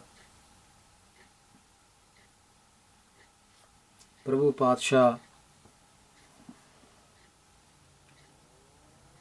ਦੇ ਨਾਲ ਮੇਲ ਜੋਲ ਕੀਤਾ ਜਾ ਸਕਦਾ ਹੈ, ਉਸ ਨੂੰ ਮਨ 'ਚ ਵਸਾਇਆ ਜਾ ਸਕਦਾ ਹੈ। ਤੁਮ ਸੁਆਮੀ ਅਗੰਮ ਅਥਾਹ, ਤੂੰ ਘਟ ਘਟ ਪੂਰ ਰਹਾ, ਤੂੰ ਘਟ ਘਟ ਪੂਰ ਰਹਿਆ, ਤੂੰ ਘਟ ਘਟ ਪੂਰ ਰਹਿਆ। ਸੋ ਤੂੰ ਸੈਕਿੰਡ ਪਰਸਨ ਨੂੰ ਵੀ ਜਿਹੜੀ ਕਿਰਿਆ ਲੱਗਦੀ ਹੈ ਉਹ ਵੀ ਬਿੰਦੀ ਸਹਿਤ ਹੁੰਦੀ ਹੈ। ਤੂੰ ਘਟ ਘਟ ਪੂਰ ਰਹਿਆ, ਤੂੰ ਅਲਖ ਪੇਉ ਅਗੰਮ, ਗੁਰ ਸਤਿਗੁਰ ਬਚਨੇ ਲਹਿਆ। ਧੰਨ ਧੰਨ ਤੇ ਜਨਪੁਰਖ ਪੂਰੇ, ਜਿਨ ਗੁਰ ਸੰਤ ਸੰਗ ਤੇ ਮਿਲੇ ਗੁਣ ਰਵੇ। ਵਿਵੇਕ ਬੁੱਧੀ ਵਿਚਾਰੀ ਗੁਰਮੁਖੇ, ਗੁਰ ਸ਼ਬਦੀ ਖੇਨੁ ਖੇਨੋ ਹਾਰੀ ਨਿਤ ਚਵੇ। ਜਾਂ ਬਹਿ ਗੁਰਮੁਖੇ ਹਰਿ ਨਾਮ ਬੋਲਹਿ, ਜਾਂ ਖੜੇ ਗੁਰਮੁਖੇ ਹਾਰੀ ਹਾਰੀ ਕਹਿਆ। ਤੂੰ ਜਾਮਨ ਜਦੋਂ ਜਾਂ ਜੇ ਤੁਮ ਸੁਆਮੀ ਅਗੰਮ ਥਾ, ਤੂੰ ਘਟ ਘਾਟੇ ਪੂਰੀ ਰਹਾ। ਇਹਦਾ ਮਤਲਬ ਹੈ ਊਠਤ ਬੈਠਤ ਸੋਵਤ ਜਾਗਤ, ਇਹ ਮਨ ਤੁਝ ਹੀ ਚਿਤਾਰੈ। ਇਥੋਂ ਇਹ ਭਾਵ ਨਿਕਲਦਾ ਹੈ ਸੇਵਕ ਜਨ ਸੇਵਹਿ ਤੇ ਪ੍ਰਵਾਣ, ਜਿਨ ਸੇਵਿਆ ਗੁਰਮਤਿ ਹਰੇ। ਜਿਨ੍ਹਾਂ ਨੇ ਗੁਰੂ ਦੀ ਸ਼ਰਨ ਪੈ ਕੇ ਗੁਰੂ ਦੀ ਮੱਤ ਲੈ ਕੇ ਹਰੀ ਪ੍ਰਭੂ ਨੂੰ ਯਾਦ ਕੀਤਾ ਹੈ ਤੇ ਉਹੀ ਪ੍ਰਵਾਨ ਹੁੰਦੇ ਹਨ, ਉਹਨਾਂ ਨੂੰ ਹੀ ਇੱਜ਼ਤ ਪ੍ਰਾਪਤ ਹੁੰਦੀ ਹੈ। ਤਿਨ ਕੇ ਕੋਟਿ ਸਭ ਪਾਵ ਖੇਨੋ, ਪਰ ਹਰੀ ਹਰੀ ਦੂਰ ਹੀ ਕਰੇ। ਤੇ ਹਰੀ ਪ੍ਰਭੂ ਉਹਨਾਂ ਦੇ ਪਾਪ ਫਿਰ ਖਿੰਨ ਵਿੱਚ ਹੀ ਦੂਰ ਕਰ ਦਿੰਦਾ ਹੈ। ਤਿਨ ਕੇ ਪਾਪ ਦੋਖ ਸਭ ਵਿਨਸ਼ੇ, ਜਿਨ ਮਨ ਚਿਤ ਇਕੋ ਰਾਧਿਆ। ਤਿਨ ਕਾ ਜਨਮ ਸਫਲੋ ਸਭ ਕੀਆ ਕਰਤਾ, ਜਿਨ ਗੁਰਬਚਨੀ ਸਾਚੋ ਭਾਖਿਆ। ਤੇ ਤਨ ਜਨ ਵੱਡ ਪੁਰਖ ਪੂਰੇ, ਜੋ ਗੁਰਮਤਿ ਹਾਰੀ ਜਾਪੇ ਭਉ ਬਿਖਮ ਤਰੇ। ਸੇਵਕ ਜਨ ਸੇਵਹਿ ਤੇ ਪ੍ਰਵਾਣ, ਜਿਨ ਸੇਵਿਆ ਗੁਰਮਤਿ ਹਰੇ। ਤੂੰ ਅੰਤਰਜਾਮੀ ਹਰਿ ਆਪੇ, ਜਿਉ ਤੂੰ ਚਲਾਵੇਂ ਪਿਆਰੇ। ਹਉ ਤਿਵੇਂ ਚੱਲਾਂ ਹਮਰੇ ਹਾਥੇ, ਕਿਛੁ ਨਾਹੀ ਜਾਂ ਤੂੰ ਮਿਲਹਿ, ਤਾਂ ਹਉ ਆਏ ਮਿਲਾਂ। ਜਿਨ ਕੋ ਤੂੰ ਹਰ ਮਿਲਹਿ ਸੁਆਮੀ, ਸਭ ਤਿਨ ਕਾ ਲੇਖਾ ਛੁਟ ਕੀ ਗਿਆ। ਤਿਨ ਕੀ ਗਣਤ ਨ ਕਰੇ ਹੋ ਕੋ ਭਾਈ, ਜੋ ਗੁਰਬਚਨੀ ਹਰਿ ਮੇਲ ਹੀ ਲਿਆ। ਨਾਨਕ ਦਇਆਲ ਹੋਆ ਤਿਨ ਉਪਰ, ਜਿਨ ਗੁਰ ਕਾ ਬਾਣਾ ਮੰਨਿਆ ਭਲਾ। ਤੂੰ ਅੰਤਰਜਾਮੀ ਹਰਿ ਆਪੀ, ਜਿਉ ਤੂੰ ਚਲਾ ਵਹੀਂ ਪਿਆਰੇ। ਹਉ ਤਿਵੇਂ ਚੱਲਾਂ ਤੁਖਾਰੀ ਮਹਲਾ ਚੌਥਾ। ਤੂੰ ਜਗ ਜੀਵਨ ਜਗਦੀਸ਼ ਹੋ, ਸਭ ਕਰਤਾ ਸ੍ਰਿਸ਼ਟੀ ਨਾਥ ਹੋ। ਤਿਨ ਤੂੰ ਧਿਆਇਆ ਮੇਰਾ ਰਾਮ, ਜਿਨ ਕੈ ਧੂਰੀ ਲੇਖ ਹੋ ਮਾਥੋ। ਮਾਥੋ ਦਾ ਮਤਲਬ ਮੱਥਾ।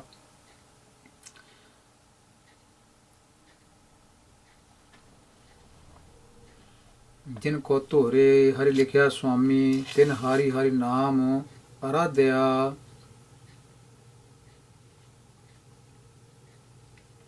ਤਿਨ ਕੇ ਪਾਪ ਇਕ ਨਿਮਕ ਸਭ ਲਾਥੇ, ਜਿਨ ਗੁਰਬਚਨੀ ਹਾਰੀ ਜਾਪਿਆ।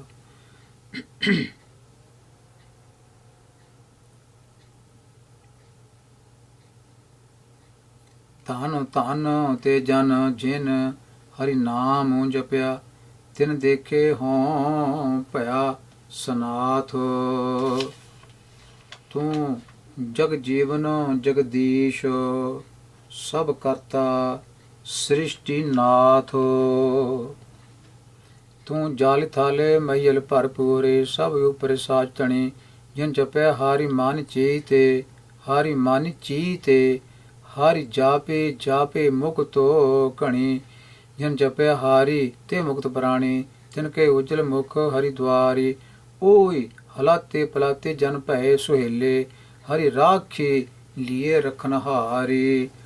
ਹਲਾਤੇ ਪਲਾਤੇ ਦਾ ਪਾਠ ਹਾਰਡ ਸਾਊਂਡ ਨਾਲ ਕੀਤਾ ਹੈ, ਕਿਉਂਕਿ ਇਹਨਾਂ ਦਾ ਬੇਸ ਜਿਹੜਾ ਹੈ, ਰੂਟ ਹੈ, ਉਹ ਹਰਤਰ ਤੇ ਪ੍ਰਤਰ ਹੁੰਦਾ ਹੈ।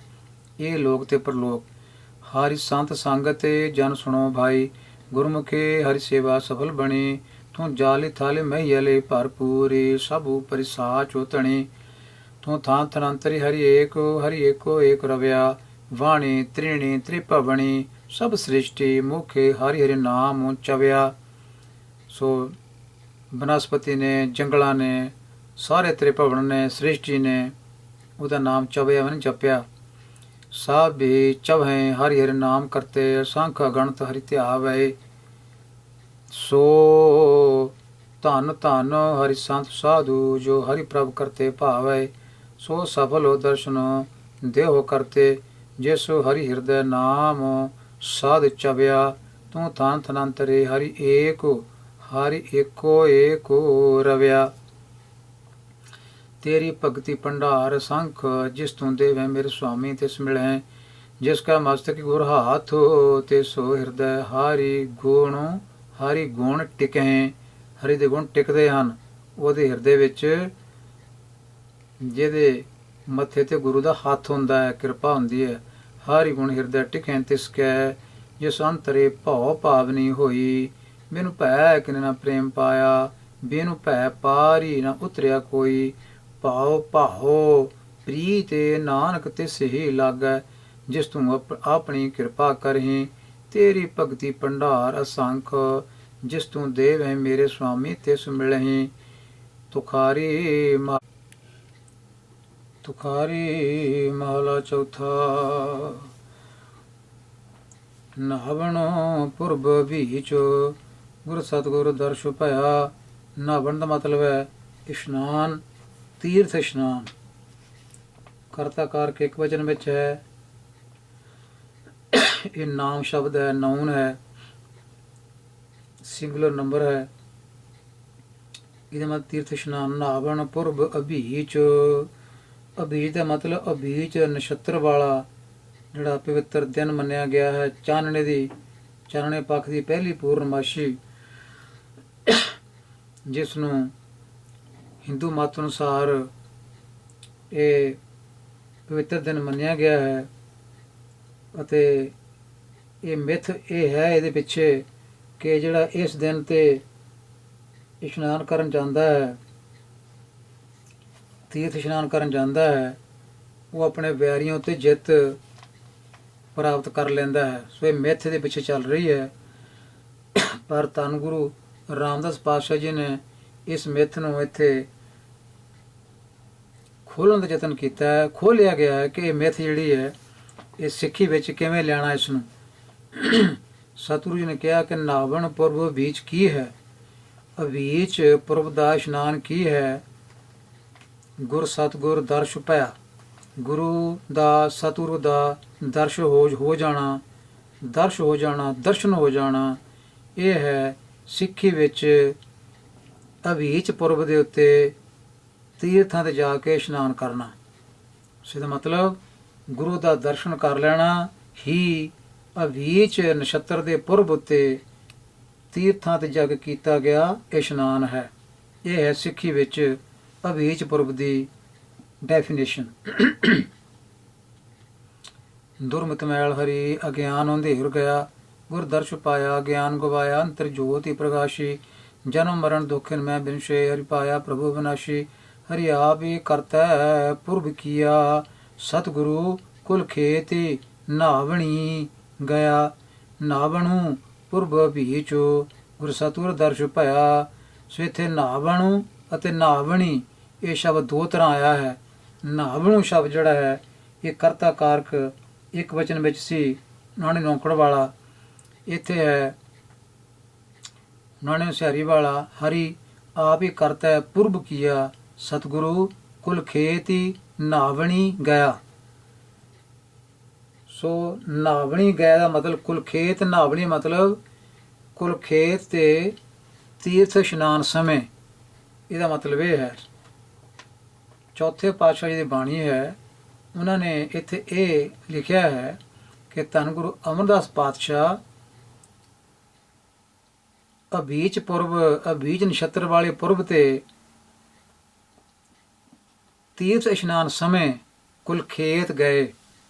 ਤੀਰਥ ਇਸ਼ਨਾਨ ਦੇ ਦਿਨ ਉੱਤੇ ਕੁਲਖੇਤ ਗਏ। ਕੀ ਕਰਨ ਗਏ? ਲੋਕਾਂ ਨੂੰ ਉਪਦੇਸ਼ ਦੇਣ ਵਾਸਤੇ। ਜਿਹੜੇ ਉੱਥੇ ਲੋਕ ਇਕੱਠੇ ਹੋਏ ਹੁੰਦੇ ਹਨ ਇਸ ਖਾਸ ਦਿਹਾੜੇ ਉੱਪਰ, ਉਹਨਾਂ ਨੂੰ ਸਮਝਾਉਣ ਵਾਸਤੇ। ਕਿਉਂ ਗਏ? ਕਿਉਂਕਿ ਆਪ ਉਹਨਾਂ ਨੂੰ ਤਜਰਬਾ ਹੈ। ਆਪ ਕਰੀਬ 20-21 ਸਾਲ ਉਹ ਤੀਰਥਾਂ ਉੱਪਰ ਇਸ਼ਨਾਨ ਕਰਨ ਜਾਂਦੇ ਰਹੇ ਸਨ, ਜਦੋਂ ਕਿ ਉਹਨਾਂ ਨੂੰ ਅਜੇ ਧੰਨ ਗੁਰੂ ਅੰਗਦ ਸਾਹਿਬ ਪਾਤਸ਼ਾਹ ਜੀ ਦਾ ਮੇਲ ਨਹੀਂ ਸੀ ਹੋਇਆ ਉਸਤਾਦ ਸ਼ਾਗਿਰਦ ਦੇ ਤੌਰ ਦੇ ਉੱਤੇ। ਉਹ ਤਾਂ ਰਿਸ਼ਤੇਦਾਰੀ ਵੀ ਸੀ, ਕੁੜਮਾਚਾਰੀ ਸੀ, ਪਰ ਮਨ ਵਿੱਚ ਅਜੇ ਤੀਰਥਾਂ ਦਾ ਉਹ ਚੱਕਰ ਸੀ ਤੇ ਤੀਰਥਾਂ ਉੱਪਰ ਜਾਂਦੇ ਸਨ। ਜਦੋਂ ਮੇਲ ਹੋਇਆ ਉਹਨਾਂ ਦਾ ਦੂਜੇ ਪਾਤਸ਼ਾਹ ਨਾਲ, ਉਸਤਾਦ ਤੇ ਸ਼ਾਗਿਰਦ ਦਾ ਰਿਸ਼ਤਾ ਬਣਿਆ, ਗੁਰੂ ਚੇਲੇ ਦਾ ਰਿਸ਼ਤਾ ਬਣਿਆ। ਉਸ ਵੇਲੇ ਇਸ ਚੇਲੇ ਨੇ, ਬਾਬਾ ਅਮਰਦਾਸ ਚੇਲੇ ਨੇ, ਮੁੜ ਕੇ ਤੀਰਥ ਉੱਪਰ ਨਹਾਉਣ ਦਾ ਖਿਆਲ ਜਿਹੜਾ ਸੀ ਮਨ ਵਿੱਚ ਨਹੀਂ ਲਿਆਂਦਾ। ਇਹ ਹੁਣ ਜਿਹੜੇ ਹੁਣ ਜਾ ਰਹੇ ਹਨ, ਇਹਨਾਂ ਨੂੰ ਪਤਾ ਕਿ ਉੱਥੇ ਬਹੁਤ ਗਿਣਤੀ ਵਿੱਚ ਲੋਕ ਇਕੱਠੇ ਹੁੰਦੇ ਹਨ ਇਹਨਾਂ ਦਿਨਾਂ ਉੱਤੇ। ਉੱਥੇ ਲੋਕਾਂ ਨੂੰ ਸਮਝਾਇਆ ਜਾ ਸਕਦਾ ਹੈ, ਜਿਵੇਂ ਉਹਨਾਂ ਨੇ ਗੁਰੂ ਦੀ ਸ਼ਰਨ ਵਿੱਚ ਜਾ ਕੇ ਗੱਲ ਸਮਝੀ ਕਿ ਤੀਰਥਾਂ ਦਾ ਇਸ਼ਨਾਨ ਮਨ ਦੀ ਪਵਿੱਤਰਤਾ ਨਾਲ ਸੰਬੰਧ ਨਹੀਂ ਰੱਖਦਾ। ਸੋ ਇਹ ਗੱਲ ਦੱਸਣ ਵਾਸਤੇ ਉਹਨਾਂ ਨੂੰ ਸਤਿਗੁਰੂ ਤੀਸਰੇ ਪਾਤਸ਼ਾਹ ਤੀਰਥਾਂ ਉੱਪਰ ਗਏ ਸਨ, ਇਸ਼ਨਾਨ ਕਰਨ ਵਾਸਤੇ ਨਹੀਂ ਗਏ ਸਨ। ਕਿਉਂਕਿ ਨਾਵਣੀ ਸ਼ਬਦ ਜਿਹੜਾ ਇੱਥੇ ਸਿਹਾਰੀ ਵਾਲਾ ਹੈ, ਨਾਵਣੀ, ਤੋ ਇਹ ਇੱਥੋਂ ਇਹ ਪਤਾ ਲੱਗਦਾ ਹੈ ਕਿ ਇਹਦਾ ਮਤਲਬ ਹੈ ਨਹਾਉਣ ਦਾ ਸਮਾਂ। ਤੀਰਥਾਂ ਉੱਤੇ ਜਿਹੜਾ ਤੀਰਥ ਇਸ਼ਨਾਨ ਦਾ ਸਮਾਂ ਹੈ, ਉਹ ਸਮੇਂ ਸਤਿਗੁਰੂ ਜੀ ਉੱਥੇ ਗਏ, ਕਿਉਂਕਿ ਬਹੁ ਗਿਣਤੀ ਵਿੱਚ ਲੋਕਾਂ ਦਾ ਉੱਥੇ ਇਕੱਠ ਹੁੰਦਾ ਹੈ। ਸੋ ਹਰੀ ਆਪ ਹੀ ਕਰਤੇ ਪੁਰਬ ਕੀਆ। ਸੋ ਅਕਾਲ ਪੁਰਖ ਨੇ ਆਪ ਹੀ ਇਹ ਸਬੱਬ ਬਣਾਇਆ ਕਿ ਤੀਸਰੇ ਪਾਤਸ਼ਾਹ ਜੀ ਨੂੰ ਉਦਮ ਬਖਸ਼ਿਆ। ਉਹ ਤੀਰਥ ਇਸ਼ਨਾਨ ਦੇ ਸਮੇਂ ਅਬੀਚ ਪੁਰਬ ਦੇ ਨਛੱਤਰ ਤੇ ਉੱਥੇ ਕੁਲਖੇਤ ਨੂੰ ਗਏ। ਨਾਵਣ ਪੁਰਬ ਅਬੀਚ।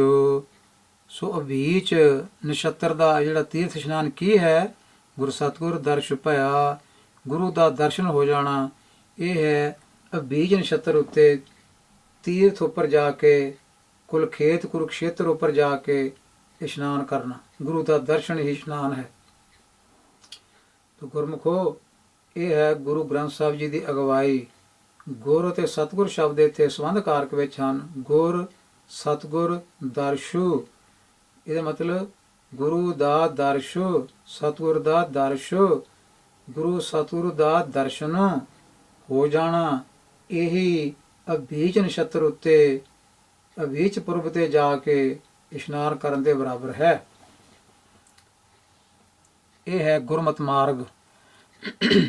ਤੇ ਗੁਰਮੁਖੋ, ਇਸ ਪਹਿਰੇ ਨੂੰ, ਇਸ ਉਪਦੇਸ਼ ਨੂੰ ਹੁਣ ਤੁਸੀਂ ਉਸ ਰਚਨਾ ਉੱਤੇ ਢੁਕਾਉਣ ਦਾ ਯਤਨ ਕਰੋ ਕਿ ਉਹ ਰਚਨਾ ਕੱਚੀ ਹੈ ਕਿ ਸੱਚੀ ਹੈ। ਜਿਹੜੀ ਰਚਨਾ ਇਹ ਕਹਿੰਦੀ ਹੈ ਕਿ 9ਵੇਂ ਪਾਤਸ਼ਾਹ ਤੀਰਥਾਂ ਉੱਪਰ ਇਸ਼ਨਾਨ ਕਰਨ ਗਏ, ਤ੍ਰਿਵੇਣੀ ਦੇ ਸਥਾਨ ਤੇ ਵੀ ਗਏ ਇਸ਼ਨਾਨ ਕਰਨ ਵਾਸਤੇ, ਦਾਨ ਪੁੰਨ ਵੀ ਬੜੇ ਕੀਤੇ ਉੱਥੇ ਜਾ ਕੇ। ਇਹ ਰਚਨਾ ਜਿਹੜੀ ਹੈ ਗੁਰਦੁਆਰਿਆਂ ਵਿੱਚ ਚੋਟੀ ਦੇ ਰਾਗੇ ਪੜ੍ਹਦੇ ਹਨ ਜਦੋਂ 10ਵੇਂ ਪਾਤਸ਼ਾਹ ਜੀ ਦਾ ਪ੍ਰਕਾਸ਼ ਦਿਨ ਹੁੰਦਾ ਹੈ। ਬੜੇ ਖੁਸ਼ ਹੁੰਦੇ ਹਨ, ਬੜੇ ਵਾਹਵਾ ਕਰਦੇ ਹਨ। ਸੰਗਤ ਵਿੱਚ ਲੋਕ ਵੀ ਬੜੇ ਵਾਹਵਾ ਕਰਦੇ ਹਨ, ਵਾਹ ਜੀ ਵਾਹ, ਪਟਨਾ ਸ਼ਹਿਰ ਵਿਖੇ ਭਵ ਲਿਆ। ਇੱਥੇ ਇਸ ਤੁਕ ਤੇ ਮਸਤ ਹੋ ਜਾਂਦੇ ਹਨ। ਖੰਡ ਨੂੰ ਜ਼ਹਿਰ ਵਿੱਚ ਲਪੇਟ ਕੇ ਸਿੱਖਾਂ ਨੂੰ ਇਹ ਛਕਣ ਵਾਸਤੇ ਰਚਨਾ ਦਿੱਤੀ ਗਈ ਹੈ। ਇੱਕ ਰਚਨਾ ਨਹੀਂ, ਇਸ ਤਰ੍ਹਾਂ ਦੀਆਂ ਸੈਂਕੜੇ ਰਚਨਾ ਹਨ ਜਿਹੜੀਆਂ ਲਗਾਤਾਰ ਪੜ੍ਹੀਆਂ ਜਾ ਰਹੀਆਂ ਹਨ ਗੁਰੂ ਗ੍ਰੰਥ ਸਾਹਿਬ ਹਜ਼ੂਰੀ ਵਿੱਚ। ਅਤੇ ਇਹਨਾਂ ਰਚਨਾ ਦੀ ਗਿਣਤੀ ਜੇ ਕਰਨੀ ਹੋਵੇ ਕਿੰਨੀਆਂ ਹਨ ਤਾਂ 10 ਗ੍ਰੰਥ ਪੜ੍ਹਨਾ ਚਾਹੀਦਾ। ਉਹ ਸਾਰੀਆਂ ਰਚਨਾਵਾਂ ਇਸੇ ਕਿਸਮ ਦੀਆਂ ਹਨ। ਤੋ ਗੁਰਮੁਖੋ, ਨਾ ਕਿਸੇ ਚੇਅਰਮੈਨ ਨੂੰ, ਨਾ ਕਿਸੇ ਪ੍ਰਧਾਨ ਨੂੰ, ਗੁਰਦੁਆਰਿਆਂ ਜਿਹੜੇ ਪ੍ਰਬੰਧਕ ਹਨ ਉਹਨਾਂ ਦੇ ਕੰਨ ਤੇ ਜੂੰ ਸਰਕਦੀ ਹੈ ਵੀ ਇਹ ਰਚਨਾ ਕਿਉਂ ਪੜ੍ਹੀ ਜਾ ਰਹੀ ਹੈ। ਮੁਰਪਿਤ ਪੂਰਵ ਕੇਸ ਪਿਆਨਾ, ਭਾਂਤ ਭਾਂਤ ਕੇ ਤੀਰਥ ਨਾਨਾ। ਇਹ ਰਚਨਾ ਕਿਉਂ ਪੜ੍ਹੀ ਜਾ ਰਹੀ ਹੈ? ਕਿਸੇ ਦੇ ਕੰਨ ਤੇ ਵੀ ਇਹ ਜੂੰ ਨਹੀਂ ਸਰਕਦੀ। ਸਾਰੇ ਬੈਠੇ ਰਹਿੰਦੇ ਹਨ, ਰਾਗੀ ਆਪਣੇ ਲਿਫਾਫੇ ਵੱਲ ਦੇਖਦੇ ਹਨ। ਜਿਹੜੇ ਪ੍ਰਬੰਧਕ ਚੇਅਰਮੈਨ ਪ੍ਰਧਾਨ ਹਨ ਉਹ ਗੋਲਪਾਲ ਦੇਖਦੇ ਹਨ ਕਿੰਨੇ ਕੁ ਪੈਸੇ ਪਏ, ਸੰਗਤ ਕਿੰਨੀ ਕੁ ਆਈ ਹੈ। ਤੇ ਸੰਗਤ ਜਿਹੜੀ ਹੈ ਉਹ ਦੇਖਦੀ ਹੈ ਵੀ ਲੰਗਰ ਵਿੱਚ ਅੱਜ ਮੈਨਿਊ ਕੀ ਹੈ, ਕੀ ਬਣਿਆ ਹੈ ਲੰਗਰ ਵਿੱਚ ਅੱਜ। ਸੰਗਤ ਉਹ ਦੇਖਦੀ ਪਈ ਹੈ। ਤੇ ਜੋ ਗੁਰੂ ਗ੍ਰੰਥ ਸਾਹਿਬ ਦੇ ਸ਼ਬਦ ਵਿੱਚ ਕੀ ਲਿਖਿਆ ਹੈ, ਇਹਨੂੰ ਕੋਈ ਟਾਵਾਂ ਹੀ ਦੇਖਦਾ ਹੈ। ਜਿਹੜਾ ਕੋਈ ਟਾਵਾਂ ਦੇਖਦਾ, ਇਸ ਰਚਨਾ ਦਾ, ਕੱਚੀ ਰਚਨਾ ਵਿਰੋਧ ਕਰਦਾ ਹੈ, ਉੱਥੇ ਪ੍ਰਧਾਨ ਹੋਣੀ ਖੜੇ ਹੋ ਜਾਂਦੇ ਹਨ, ਇਹਨੂੰ ਬਾਹਰ ਕੱਢ ਦਿਓ ਫੜ ਕੇ। ਇਹ ਸਾਡੇ ਪ੍ਰੋਗਰਾਮ 'ਚ ਰੰਗ 'ਚ ਭੰਗ ਪਾ ਰਿਹਾ ਹੈ। ਗੁਰਮੁਖੋ, ਰੰਗ ਦਾ ਭੰਗ ਉਸ ਰਾਗੀ ਨੇ ਪਾਤਾ, ਰੰਗ 'ਚ ਭੰਗ ਜਿਹਨੇ ਕੱਚੀ ਰਚਨਾ ਪੜ੍ਹ ਕੇ ਗੁਰੂ ਗ੍ਰੰਥ ਸਾਹਿਬ ਦੇ ਹਜ਼ੂਰ ਸੁਣਾਈ ਹੈ। ਰੰਗ ਵਿੱਚ ਭੰਗ ਤਾਂ ਉਹ ਪਾ ਰਿਹਾ। ਤੇ ਜੇ ਕਿਸੇ ਗੁਰਮੁਖ ਨੇ ਇਸ ਦਾ ਵਿਰੋਧ ਕੀਤਾ, ਉਹਨੂੰ ਇਸ ਧੱਕੇ ਮਾਰ ਕੇ ਬਾਹਰ ਕੱਢਦੇ ਪਏ ਹੋ। ਰੰਗ 'ਚ ਭੰਗ ਉਹੀ ਰਾਗੀ ਪਾ ਰਹੇ ਹਨ ਕੱਚੀ ਰਚਨਾ ਪੜ੍ਹ ਕੇ। ਗੁਰੂ ਗ੍ਰੰਥ ਸਾਹਿਬ ਦੀ ਬਾਣੀ ਤੁਹਾਡੇ ਸਾਹਮਣੇ ਹੈ, ਤੁਹਾਡੇ ਸਾਹਮਣੇ ਸਕਰੀਨ ਤੇ ਹੈ। ਇਹਦਾ ਅਰਥ ਵੀ ਦੱਸਿਆ ਜਾ ਰਿਹਾ ਹੈ।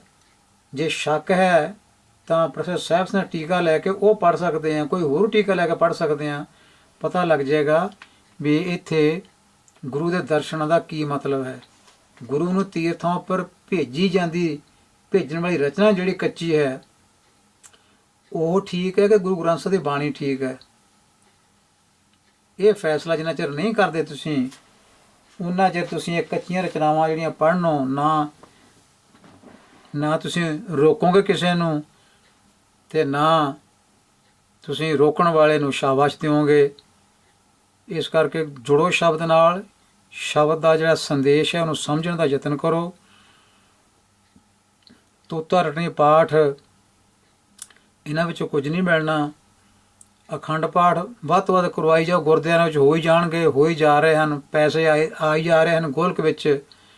ਬਸ ਮਾਇਆ ਦਾ ਵਪਾਰ ਹੀ ਹੈ। ਸਿੱਖੀ ਦਾ ਪ੍ਰਚਾਰ ਜਿਹੜਾ ਇਸ ਪਾਸੇ ਨੂੰ ਬਿਲਕੁਲ ਉਦਮ ਨਹੀਂ ਹੈ, ਮਾਇਆ ਦਾ ਵਪਾਰ ਹੈ। ਇਹ ਤੋਤਾ ਰਟਣੀ ਪਾਠ ਜਿਹੜੇ ਹਨ, ਇਹ ਤੁਹਾਨੂੰ ਇਹ ਕੱਚੀਆਂ ਰਚਨਾਵਾਂ ਤੋਂ ਰੋਕ ਨਹੀਂ ਸਕਦੇ। ਦਿਨ ਰਾਤ ਪੜ੍ਹੀਆਂ ਜਾ ਰਹੀਆਂ ਹਨ, ਕੱਚੀਆਂ ਬਾਣੀਆਂ ਤੁਸੀਂ ਨਿਤਨੇਮ ਵਿੱਚ ਤੁਹਾਡੇ ਪਾਤੀਆਂ ਗਈਆਂ ਹਨ। ਇਹ ਪਤਾ ਨਹੀਂ ਸਮਝ ਕਦੋਂ ਆਏਗੀ, ਕਦੋਂ ਧੰਨ ਗੁਰੂ ਅਰਜਨ ਸਾਹਿਬ ਜੀ ਦਾ ਬਣਾਇਆ ਹੋਇਆ ਨਿਤਨੇਮ ਜਿਹੜਾ ਗੁਰੂ ਗ੍ਰੰਥ ਸਾਹਿਬ ਦੇ ਪਹਿਲੇ 13 ਪੰਨਿਆਂ ਵਿੱਚ ਦਰਜ ਹੈ, ਉਹਦੀ ਕਦੋਂ ਸਮਝ ਆਏਗੀ। ਉਹਨੂੰ ਕਿਉਂ ਬਦਲਿਆ ਗਿਆ, ਕਿਸ ਨੂੰ ਕੀ ਹੱਕ ਸੀ ਉਸ ਨੂੰ ਬਦਲਣ ਦਾ। 10ਵੇਂ ਪਾਤਸ਼ਾਹ ਨੇ ਵੀ ਉਸ ਨੂੰ ਨਹੀਂ ਬਦਲਿਆ। ਜਦੋਂ ਉਹਨਾਂ ਨੇ ਦਮਦਮੀ ਬੀੜ ਦੁਬਾਰਾ ਲਿਖਵਾਈ, ਉਦੋਂ ਉਹਨਾਂ ਨੇ ਵੀ ਨਹੀਂ ਬਦਲਿਆ। ਤਾਂ ਕਮੇਟੀਆਂ ਕੌਣ ਹੁੰਦੀਆਂ ਹਨ ਇਸ ਨਿਤਨੇਮ ਨੂੰ ਭੰਗ ਕਰਨ ਵਾਲੀਆਂ? ਕਦੀ ਇਸ ਬਾਰੇ ਵੀ ਸੋਚੋ, ਵਿਚਾਰੋ, ਤੇ ਬ੍ਰਾਹਮਣਵਾਦ ਦਾ ਜੂੜਾ ਲਾ ਕੇ ਪਰੇ ਸੁੱਟੋ। ਮਾਰਗੇ ਪੰਥੇ ਚੱਲੇ, ਗੁਰ ਸਤਿਗੁਰ ਸੰਗੇ ਸਿੱਖਾ। ਅੰਦਨ ਭਗਤੀ ਬਣੀ, ਖਿਨ ਖਿਨੋ ਨਿਮਖ ਵਿਖਾ। ਹਰਿ ਹਰਿ ਭਗਤੀ ਬਣੀ ਪ੍ਰਭ ਕੇਰੀ, ਸਭ ਲੋਕ ਵੇਖਣ ਆਇਆ।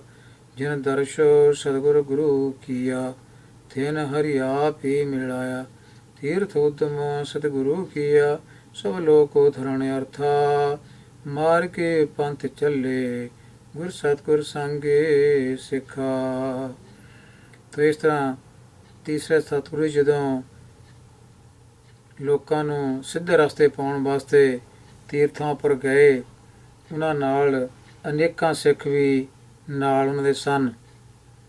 ਹਰ ਰੋਜ਼ ਕਦਮ ਕਦਮ 'ਤੇ ਖਿਨ ਖਿਨ ਭਗਤੀ ਬਣੀ ਰਹਿੰਦੀ ਸੀ। ਵੇਖਾ ਦਾ ਮਤਲਬ ਕਦਮ। ਤੇ ਇਸ ਤਰ੍ਹਾਂ ਭਗਤੀ ਬਣੀ ਰਹਿੰਦੀ ਸੀ। ਸਾਰਾ ਜਗਤ ਸਤਿਗੁਰੂ ਜੀ ਨੂੰ ਵੇਖਣ ਵਾਸਤੇ, ਸਤਿਗੁਰੂ ਦੇ ਦਰਸ਼ਨ ਕਰਨ ਵਾਸਤੇ ਉੱਥੇ ਹਾਜ਼ਰ ਹੋਇਆ। ਸਭ ਲੋਕ ਦਾ ਮਤਲਬ ਸਾਰੀ ਲੋਕਾਈ ਦਾ ਮਤਲਬ ਹੈ ਬਹੁਤ ਸਾਰੇ ਲੋਕ, ਅਨੇਕਾਂ ਲੋਕ ਦਰਸ਼ਨ ਕਰਨ ਵਾਸਤੇ ਆਏ। ਜਿਨ ਦਰਸ਼ ਸਤਿਗੁਰੂ ਗੁਰੂ ਕੀਆ, ਜਿਨ੍ਹਾਂ ਨੇ ਵੀ ਧੰਨ ਗੁਰੂ ਅਮਰਦਾਸ ਪਾਤਸ਼ਾਹ ਜੀ ਦਰਸ਼ਨ ਕੀਤਾ, ਉਹਨਾਂ ਨੂੰ ਪ੍ਰਭੂ ਨੇ ਆਪ ਗੁਰੂ ਨਾਲ ਮੇਲ ਦਿੱਤਾ। ਸੋ ਇਸ ਤਰ੍ਹਾਂ ਸਤਿਗੁਰੂ ਜੀ ਨੇ ਤੀਰਥਾਂ ਉੱਪਰ ਜਾਣ ਦਾ ਉਦਮ ਕੀਤਾ। ਕਾਹਦੇ ਵਾਸਤੇ? ਸਭ ਲੋਕ ਉਧਰਨ ਅਰਥਾ, ਸਾਰੇ ਲੋਕਾਂ ਨੂੰ ਉਦਾਹਰਨ ਵਾਸਤੇ। ਅਰਥਾ ਮਤਲਬ ਹੈ ਵਾਸਤੇ, ਉਦਾਹਰਨ ਵਾਸਤੇ, ਉਦਾਹਰਨ ਦੀ ਖਾਤਰ। ਇਸ ਤਰ੍ਹਾਂ ਉਹਨਾਂ ਦੇ ਨਾਲ ਬਹੁਤ ਸਾਰੇ ਹੋਰ ਵੀ ਅਨੇਕਾਂ ਸਿੱਖ ਸਨ। ਪ੍ਰਥਮ ਆਏ ਕੁਲ ਖੇਤੇ, ਗੁਰ ਸਤਿਗੁਰ ਪੁਰਬ ਹੋਆ। ਖਬਰ ਪਈ ਸੰਸਾਰੀ, ਆਏ ਤ੍ਰੈ ਲੋਆ। ਦੇਖਣੇ ਆਏ ਤੀਨ ਲੋਕ, ਸੁਰ ਨਰ ਮੁਨਿ ਜਨ ਸਭ ਆਇਆ। ਜਿਨ ਪਰਸ਼ਿਆ ਗੁਰ ਸਤਿਗੁਰੂ ਪੂਰਾ, ਤਿਨ ਕੇ ਕਿਲ ਵਿਖ ਪਾਪ ਗਵਾਇਆ। ਜੋਗੀ ਦਿਗੰਬਰ ਸੰਨਿਆਸੀ, ਖਟ ਦਰਸ਼ਨ ਖਾਟੂ ਦਰਸ਼ਨ ਕਰ ਗਏ ਗੋਸ਼ਟੀ ਢੋਆ। ਪ੍ਰਥਮ ਆਏ ਕੁਲ ਖੇਤੇ, ਗੁਰ ਸਤਿਗੁਰ ਪੁਰਬ ਹੋਆ। तो सतगुरु जी ਧੰਨ ਗੁਰੂ ਅਮਰਦਾਸ ਪਾਤਸ਼ਾਹ ਪਹਿਲਾਂ ਕੁਰੂਕਸ਼ੇਤਰ ਆਏ ਤਾਂ ਉੱਥੇ ਸਮਝ ਲਓ ਧੰਨ ਗੁਰੂ ਅਮਰਦਾਸ ਪਾਤਸ਼ਾਹ ਜੀ ਨਾਲ ਸੰਬੰਧ ਰੱਖਣ ਵਾਲਾ, ਗੁਰੂ ਨਾਲ ਸੰਬੰਧ ਰੱਖਣ ਵਾਲਾ ਉੱਥੇ ਪਵਿੱਤਰ ਦਿਨ ਬਣ ਗਿਆ। ਤੇ ਸੰਸਾਰ ਵਿੱਚ ਖਬਰ ਹੋਈ, ਇਹ ਗੱਲ ਫੈਲ ਗਈ ਕਿ ਗੁਰੂ ਜੀ ਇੱਥੇ ਕੁਰੂਕਸ਼ੇਤਰ ਆਏ ਹਨ। ਤਾਂ ਦੂਰ ਦੂਰ ਤੋਂ ਸਤਿਗੁਰੂ ਪਾਤਸ਼ਾਹ ਦਰਸ਼ਨ ਕਰਨ ਵਾਸਤੇ ਉੱਥੇ ਲੋਕ ਆ ਗਏ। ਤੇ ਉਹਨਾਂ ਵਿੱਚ ਦੈਵੀ ਸੁਭਾਅ ਵਾਲੇ ਮਨੁੱਖ, ਸੂਰੀ ਨਰ, ਮੁਨੀ ਜਨ, ਰਿਸ਼ੀ ਮੁਨੀਆਂ ਵਾਲੇ ਸੁਭਾਅ ਵਾਲੇ ਬਹੁਤ ਸਾਰੇ ਉੱਥੇ ਆ ਕੇ ਇਕੱਠੇ ਹੋਏ। ਤੇ ਜਿਨ੍ਹਾਂ ਨੇ ਵੀ ਸਤਿਗੁਰੂ ਪਾਤਸ਼ਾਹ ਦਰਸ਼ਨ ਕੀਤਾ ਉਹਨਾਂ ਦੇ ਪਾਪ ਨਾਸ਼ ਹੋ ਗਏ।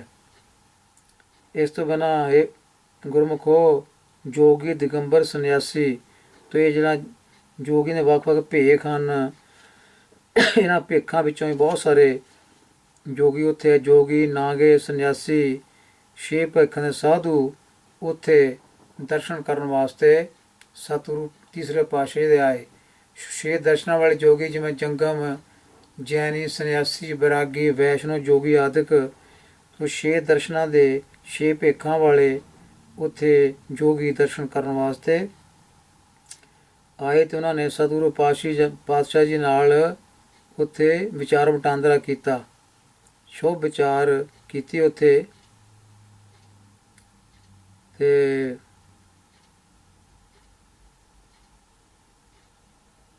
ਕਰ ਗਏ ਗੋਸ਼ਟੀ ਢੋਆ। ਤੇ ਇਸ ਤਰ੍ਹਾਂ ਉਹ ਵਿਚਾਰ ਵਟਾਂਦਰਾ ਇੱਥੇ ਆ ਕੇ ਉਹਨਾਂ ਨੇ ਕੀਤਾ। ਵੱਖ ਵੱਖ ਜੋਗੀਆਂ ਨੇ, ਢੋਆ ਦਾ ਮਤਲਬ ਹੈ ਭੇਟਾ, ਅਤੇ ਆਪਣੀ ਪਿਆਰ ਭੇਟਾ ਸਤਿਗੁਰੂ ਪਾਤਸ਼ਾਹ ਜੀ ਨੂੰ ਉਹ ਦੇ ਗਏ। ਆਪਣੀ ਭੇਟਾ ਗੁਰੂ ਦਰ ਦੇ ਉੱਤੇ ਇੱਥੇ ਪੇਸ਼ ਕਰ ਗਏ। ਸੋ ਪਹਿਲਾਂ ਸਤਿਗੁਰੂ ਪਾਤਸ਼ਾਹ ਜੀ ਨਾਲ ਸੰਬੰਧ ਰੱਖਣ ਵਾਲਾ ਦਿਨ ਉੱਥੇ ਬਣ ਗਿਆ। ਤੇ ਪਹਿਲਾਂ ਉਹ ਕੁਰੂਕਸ਼ੇਤਰ ਗਏ। ਦੁਤੀਆ ਜਮਨ ਗਏ। ਦੁਤੀਆ ਦਾ ਮਤਲਬ ਹੈ ਦੂਜੀ ਵਾਰੀ, ਫਿਰ ਦੂਜੇ ਥਾਂ। ਦੁਤੀਆ ਦੂਜੇ ਥਾਂ ਜਮਨ ਗਏ। ਗੁਰੀ ਹਰੀ ਹਰੀ ਜਪਨ ਕੀਆ।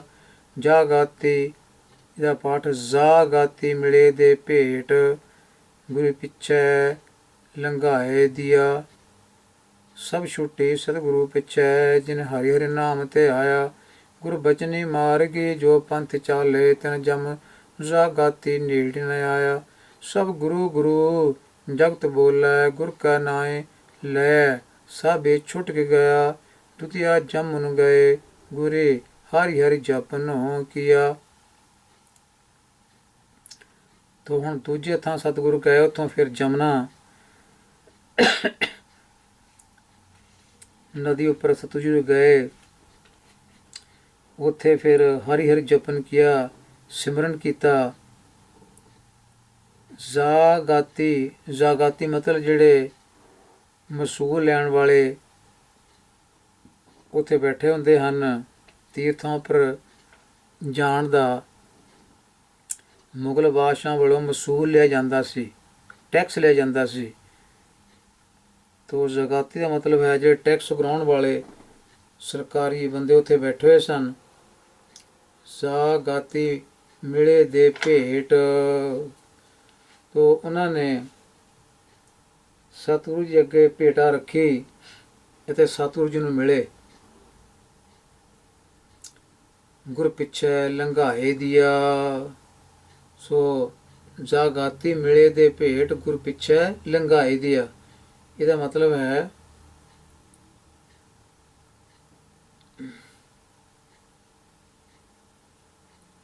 ਸਤਿਗੁਰੂ ਜੀ ਨੂੰ ਜਦੋਂ ਮਿਲੇ ਜਾਗਾਤੀ, ਤਾਂ ਆਪਣੇ ਆਪ ਨੂੰ ਜਿਹੜੇ ਗੁਰੂ ਦਾ ਸਿੱਖ ਹੋਣ ਵਾਲੇ ਸੱਜਣ ਸਨ, ਤੋ ਉਹਨਾਂ ਸਾਰਿਆਂ ਨੂੰ ਉਹਨਾਂ ਜਾਗਾਤੀਆਂ ਨੇ ਉੱਥੋਂ ਲੰਘਾ ਦਿੱਤਾ। ਮਤਲਬ ਉਹਨਾਂ ਤੋਂ ਟੈਕਸ ਨਹੀਂ ਲਿਆ। ਤੇ ਉਹਨਾਂ ਮਸੂਲੀਆਂ ਨੇ, ਟੈਕਸ ਉਗਰਾਉਣ ਵਾਲਿਆਂ ਨੇ ਬਿਨਾਂ ਮਸੂਲ ਲਏ ਦੇ ਉੱਤੇ ਗੁਰ ਪਿੱਛੇ ਲੰਘਾਏ ਦੀਆ। ਗੁਰ ਪਿੱਛੇ ਮਤਲਬ ਗੁਰੂ ਦੇ ਪਿੱਛੇ ਜਿਹੜੇ ਵੀ ਸਿੱਖ ਗਏ ਸਨ, ਉਹਨਾਂ ਸਾਰੇ ਸਿੱਖਾਂ ਨੂੰ ਉਹਨਾਂ ਨੇ ਟੈਕਸ ਲੈਣ ਤੋਂ ਬਿਨਾਂ ਹੀ ਅੱਗੇ ਲੰਘਾ ਦਿੱਤਾ। ਸੋ ਬੜੀ ਇੱਥੇ ਬਹਾਦਰੀ ਦੀ ਗੱਲ ਉਹਨਾਂ ਨੇ ਕੀਤੀ ਹੈ। ਬਿਨਾਂ ਸਰਕਾਰ ਦੀ ਪੁੱਛਗਿੱਛ ਤੋਂ, ਬਿਨਾਂ ਸਰਕਾਰ ਦੇ ਡਰ ਤੋਂ, ਸਤਿਗੁਰੂ ਦਾ ਭੈ ਕਰਕੇ ਉਹਨਾਂ ਨੇ ਗੁਰਸਿੱਖਾਂ ਤੋਂ ਕੋਈ ਟੈਕਸ ਆਦਿਕ ਨਹੀਂ ਲਿਆ। ਸਭ ਛੁੱਟੀ ਸਤਿਗੁਰੂ ਪਿੱਛੇ। ਜਿਨ ਹਰਿ ਹਰਿ ਨਾਮ ਧਿਆਇਆ। ਤੋ ਸਤਿਗੁਰੂ ਦੇ ਮਗਰ ਜਿਹੜੇ ਵੀ ਉੱਥੇ ਗਏ ਸਨ, ਉਹ ਮਸੂਲ ਤੋਂ ਬਚ ਗਏ। ਇਸੇ ਤਰ੍ਹਾਂ ਹੀ ਜਮਰਾਜ ਆਦਿਕ ਜੋ ਇਹ ਹਸਤੀਆਂ ਗਿਣੀਆਂ ਗਈਆਂ ਹਨ, ਇਹ ਗੁਰਸਿੱਖਾਂ ਦੀ ਸੇਵਾ ਕਰਦੇ ਹਨ। ਜਿਹੜੇ ਸਤਿਗੁਰੂ ਮਗਰ ਸਿੱਖ ਲੱਗਦੇ ਹਨ, ਸਤਿਗੁਰੂ ਦਾ ਉਪਦੇਸ਼ ਮੰਨਦੇ ਹਨ, ਤਾਂ ਉਹਨਾਂ ਤੋਂ ਵੀ ਟੈਕਸ ਨਹੀਂ ਲਿਆ ਜਾਂਦਾ, ਉਹਨਾਂ ਨੂੰ ਜਮਰਾਜ ਕੁਝ ਨਹੀਂ ਕਰ ਸਕਦਾ। ਗੁਰਬਚਨੀ ਮਾਰਗ ਜੋ ਪੰਥ ਚਾਲੇ ਤਿਨ ਜਮ ਜਾਗਾਤੀ ਨੀੜ ਨ ਆਇਆ। ਤੇ ਇਸ ਤਰ੍ਹਾਂ ਗੁਰੂ ਦੇ ਬਚਨਾਂ ਦੁਆਰਾ ਜਿਹੜੇ ਗੁਰਮਤਿ ਮਾਰਗ ਉੱਤੇ ਚੱਲਦੇ ਹਨ, ਉਹਨਾਂ ਦੇ ਨੇੜੇ ਜਮ ਵਸੂਲੀਆ ਨੇੜੇ ਨਹੀਂ ਆਉਂਦਾ। ਤੇ ਇਸ ਤਰ੍ਹਾਂ ਸਾਰਾ ਸੰਸਾਰ ਉੱਥੇ, ਪਰ ਬਹੁਤ ਸਾਰੇ ਲੋਕ ਉੱਥੇ ਗੁਰੂ ਗੁਰੂ ਬੋਲਣ ਲੱਗ ਪਏ। ਜਮਨਾ ਦੇ ਉੱਤੇ ਗੁਰ ਕੇ ਨਾਮ ਲਾਇਆ ਸਭ ਛੁੱਟ ਗਿਆ। ਤੇ ਗੁਰੂ ਗੁਰੂ ਕਰਦਿਆਂ ਫਿਰ ਉਹ ਮਸੂਲ ਲੈਣ ਵਾਲਿਆਂ ਕੋਲੋਂ ਉਹਨਾਂ ਦੀ ਧੌਂਸ ਤੋਂ ਸਾਰੇ ਉੱਥੇ ਬਚ ਗਏ। ਤ੍ਰਿਤੀਆਏ ਸੁਰਸਰੀ ਤਾਂ ਕੌਤੁਕ ਚਲਤ ਭਇਆ। ਸਭ ਮੋਹੀ ਦੇਖ ਦਰਸ਼ਨ ਗੁਰ ਸੰਤ ਕਿਨੇ ਆੜ ਨਾ ਦਾਮ ਲਿਆ। ਆੜ ਦਾਮ ਕਿਛ ਪਾਇਆ ਨਾ ਬੋਲਕ। ਜਾ ਗਾਤੀਆਂ ਮੋਹਣ ਮੁੰਦਣੀ ਪਈ। ਭਾਈ ਹਮ ਕਰਹਾਂ ਕਿਆ ਕਿਸ ਪਾਸ ਮੰਗਾਹਾਂ। ਸਭ ਭਾਗੇ ਸਤਿਗੁਰ ਪਿੱਛੇ ਪਈ। ਜਾ ਗਾਤੀਆਂ ਉਪਾਵ ਸਿਆਣਪ ਕਰ ਵਿਚਾਰ ਡਿਠਾ। ਭਾਨੀ ਬੋਲ ਕਾ ਸਭ ਉੱਠ ਗਿਆ। ਤ੍ਰਿਤੀਆ ਆਏ ਸੁਰਸਰੀ ਤਾਂ ਕੌਤੁਕ ਚਲਤ ਭਇਆ। ਹੁਣ ਤੀਜੇ ਥਾਂ ਤੇ ਸਤਿਗੁਰੂ ਪਾਤਸ਼ਾਹ ਫਿਰ ਸੁਰਸਰੀ ਦਾ ਭਾਵ ਹੈ ਗੰਗਾ ਤੀਰਥ ਉੱਪਰ ਗਏ।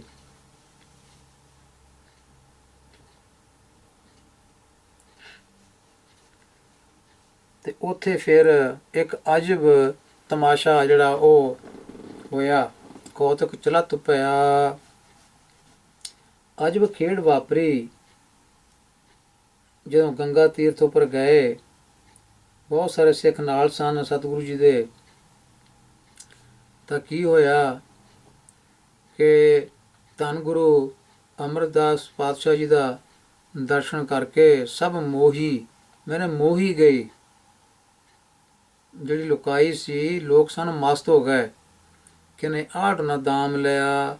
ਤਾਂ ਕਿਸੇ ਵੀ ਮਸੂਲੀਏ ਨੇ, ਉੱਥੇ ਵੀ ਮਸੂਲੀਏ ਬੈਠੇ ਸਨ, ਟੈਕਸ ਉਗਰਾਉਣ ਵਾਲੇ ਬੈਠੇ ਸਨ, ਉਹਨਾਂ ਨੇ ਕਿਸੇ ਪਾਸੋਂ ਵੀ ਅੱਧੀ ਕੌਡੀ ਮਸੂਲ ਵੀ ਉਹਨੇ ਵਸੂਲ ਨਹੀਂ ਕੀਤਾ, ਅੱਧੀ ਕੌਡੀ ਮਸੂਲ ਨਹੀਂ ਲਿਆ, ਟੈਕਸ ਨਹੀਂ ਉਗਰਾਇਆ। ਇਹ ਉੱਥੇ ਅਜਬ ਖੇਡ ਵਾਪਰੀ। ਜਿਵੇਂ ਪਹਿਲਾਂ ਜਮਨ ਗਏ, ਜਿੱਥੇ ਸੀ ਜਮਨਾ ਦੇ ਤੀਰਥ ਉੱਪਰ, ਉੱਥੇ ਵੀ ਇਸ ਤਰ੍ਹਾਂ ਹੋਇਆ। ਤੇ ਗੰਗਾ ਜਦੋਂ ਗਏ, ਉੱਥੇ ਵੀ ਇਸ ਤਰ੍ਹਾਂ ਹੋਇਆ। ਤੋ ਅੱਧੀ ਕੌਡੀ ਕਿਸੇ ਕੋਲੋਂ ਨਹੀਂ ਲਈ ਤਾਂ ਇਹਦਾ ਮਤਲਬ ਹੈ ਉਹਨਾਂ ਦੀਆਂ ਗੋਲਕਾਂ ਜਿਹੜੀਆਂ ਖਾਲੀ ਰਹਿ ਗਈਆਂ, ਟੈਕਸ ਉਗਰਾਉਣ ਵਾਲੇ ਦੀਆਂ ਗੋਲਕਾਂ ਖਾਲੀ ਰਹਿ ਗਈਆਂ। ਤੇ ਉਹਨਾਂ ਨੂੰ ਫਿਰ ਮੋਹਣ ਮੁੰਦਣੀ ਪਈ।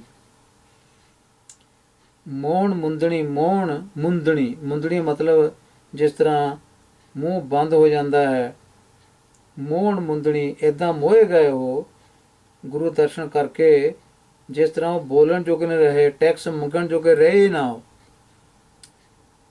ਜਾ ਗਾਤੀਆਂ ਮੋਹਣ ਮੁੰਦਣੀ ਪਈ, ਮੋਹੇ ਗਏ, ਸਾਰੇ ਪ੍ਰਭਾਵਿਤ ਹੋ ਗਏ ਗੁਰੂ ਦਰਸ਼ਨ ਦੇਖ ਕੇ, ਨਾਲ ਸਿੱਖਾਂ ਨੂੰ ਦੇਖ ਕੇ। ਤਾਂ ਮੁੰਦਣੀ ਪਈ, ਉਹਨਾਂ ਦੇ ਦੰਦ ਜਿਸ ਤਰ੍ਹਾਂ ਬੰਦ ਹੋ ਗਏ ਹੋਣ, ਜਿਵੇਂ ਦੰਦਲ ਪੈ ਜਾਂਦੀ ਹੈ। ਤੇ ਇਸ ਤਰ੍ਹਾਂ ਉਹ ਕਿਸੇ ਕੋਲੋਂ ਬੋਲ ਕੇ ਕੋਈ ਟੈਕਸ ਨਾ ਲੈ ਸਕੇ। ਭਾਈ ਹਮ ਕਰਾਂ ਕਿਆ ਕਿਸ ਪਾਸ ਮੰਗਾ। ਤਾਂ ਉਹ ਕਹਿਣ ਲੱਗੇ ਹੈਰਾਨ ਹੋ ਕੇ, ਟੈਕਸ ਉਗਰਾਉਣ ਵਾਲੇ ਵੀ ਕਹਿੰਦੇ, ਭਾਈ ਅਸੀਂ ਕਿਹਦੇ ਕੋਲੋਂ ਮੰਗੀਏ।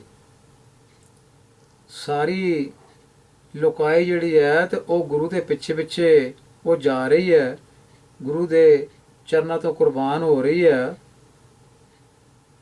ਤੇ ਕਿਹੜੇ ਕੋਲੋਂ ਅਸੀਂ ਮਸੂਲ ਮੰਗੀਏ। ਸਾਰੇ ਤਾਂ ਗੁਰੂ ਦੇ ਸ਼ਰਧਾਲੂ ਬਣ ਗਏ ਹਨ, ਸਾਰੇ ਗੁਰੂ ਦੀ ਸ਼ਰਨ ਵਿੱਚ ਜਾ ਪਏ ਹਨ। ਤੇ ਇਸ ਕਰਕੇ ਉਹਨਾਂ ਨੇ ਕਿਸੇ ਕੋਲੋਂ ਵੀ ਉੱਥੇ ਵੀ ਟੈਕਸ ਨਹੀਂ ਲਿਆ। ਤੇ ਇਸ ਤਰ੍ਹਾਂ ਉਹਨਾਂ ਨੇ ਫਿਰ ਉਪਾਵ ਸਿਆਣਪ ਕਰ ਵਿਚਾਰ ਡਿਠਾ। ਉਹਨਾਂ ਨੇ ਜਿਹੜੇ ਮਸੂਲੀਏ ਸਨ, ਉਹਨਾਂ ਨੇ ਫਿਰ ਕਈ ਹੀਲੇ ਸੋਚੇ, ਸੋਚਾਂ ਸੋਚੀਆਂ ਬਈ ਹੁਣ ਕੀ ਕਰੀਏ। ਟੈਕਸ ਦੇਣ ਵਾਲਾ ਕੋਈ ਵੀ ਨਹੀਂ ਰਿਹਾ। ਤੇ ਫਿਰ ਉਹਨੇ ਵਿਚਾਰ ਕੀਤਾ ਤੇ ਆਪਣੀਆਂ ਜਿਹੜੀਆਂ ਬੰਦ ਪਈਆਂ ਗੋਲਕਾਂ, ਖਾਲੀ ਗੋਲਕਾਂ ਜਿਹੜੀਆਂ ਲੈ ਕੇ ਉਹ ਸਾਰੇ ਉੱਠ ਕੇ ਚਲੇ ਗਏ। ਭੰਨ ਬੋਲਕਾਂ ਸਭ ਉੱਠੀ ਗਿਆ।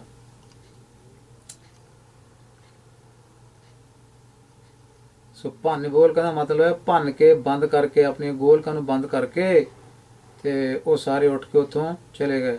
ਤੇ ਇਸ ਤਰ੍ਹਾਂ ਗੰਗਾ ਤੀਰਥ ਉੱਪਰ ਇਹ ਅਜਬ ਖੇਡ ਵਾਪਰੀ। ਮਿਲਿਆ ਏ ਨਗਰ ਮਹਾਜਨਾ, ਗੁਰ ਸਤਗੁਰ ਓਟ ਗਹੀ। ਗੁਰੂ ਸਤਗੁਰੂ ਗੁਰੂ ਗੋਬਿੰਦੋ, ਪੁੱਛੇ ਸਿਮਰਤੀ ਕੀਤਾ ਸਹੀ। ਸਿਮਰਤੀ ਸ਼ਾਸਤਰ ਸਭਨੇ ਸਹੀ ਕੀਤਾ। ਸ਼ੋਕੇ ਪ੍ਰਹਿਲਾਦ ਸ਼੍ਰੀ ਰਾਮ, ਕਾਰੇ ਗੁਰ ਗੋਬਿੰਦੋ ਧਿਆਇਆ। ਦੇਹੀ ਨਗਰੀ ਕੋਟਿ ਪੰਚ ਚੋਰ ਬਟਵਾਰੇ, ਤਿਨਕਾ ਥਾ ਥੇ ਹੋ ਗਵਾਇਆ। ਕੀਰਤਨ ਪੁਰਾਣ ਨਿਤ ਪੁੰਨ ਹੋਵੇ, ਗੁਰ ਬਚਨੀ ਨਾਨਕੀ ਹਰਿ ਭਗਤੀ ਲਹੀ। ਮਿਲ ਆਏ ਨਗਰ ਮਹਾਜਨਾ, ਗੁਰ ਸਤਗੁਰ ਓਟ ਗਹੀ। ਹੁਣ ਧੰਨ ਗੁਰੂ ਅਮਰਦਾਸ ਪਾਤਸ਼ਾਹ ਅਨੇਕਾਂ ਹੀ ਸਿੱਖਾਂ ਦੇ ਨਾਲ ਜਿਹੜੇ ਨਗਰ ਦੇ ਕਹਿੰਦੇ ਖਾਉਂਦੇ ਸਿੱਖ ਸਨ, ਉਹ ਸਾਰੇ ਮਿਲ ਕੇ ਧੰਨ ਗੁਰੂ ਤੀਸਰੇ ਪਾਤਸ਼ਾਹ ਦੇ ਕੋਲ ਆਏ ਤੇ ਸਤਿਗੁਰੂ ਦੀ ਸ਼ਰਨ ਉਹਨਾਂ ਨੇ ਆ ਕੇ ਪਕੜੀ, ਚਰਨ ਪਕੜੇ, ਉਹਨਾਂ ਦਾ ਪੱਲਾ ਫੜਿਆ ਤੇ ਇਸ ਤਰ੍ਹਾਂ ਗੁਰੂ ਪਾਸੋਂ ਪੁੱਛ ਕੇ ਉਹਨਾਂ ਸਾਰੇ ਸਿਆਣੇ ਬੰਦਿਆਂ ਨੇ ਇਹ ਫੈਸਲਾ ਕਰ ਲਿਆ ਕਿ ਗੁਰੂ ਸਤਿਗੁਰੂ ਗੁਰੂ ਗੋਬਿੰਦ ਨੂੰ ਆਪਣੇ ਅੰਦਰ ਯਾਦਾਂ ਵਿੱਚ ਥਾਂ ਦੇਣੀ, ਯਾਦ ਕਰਨਾ, ਇਹ ਸਿਮਰਤੀ ਹੈ।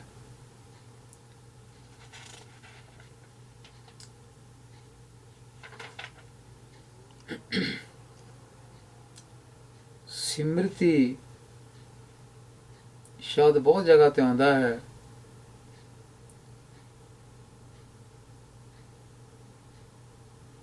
ਇੱਥੇ ਸਿਮਰਤੀ ਸ਼ਬਦ ਜਿਹੜਾ ਹੈ ਇਹ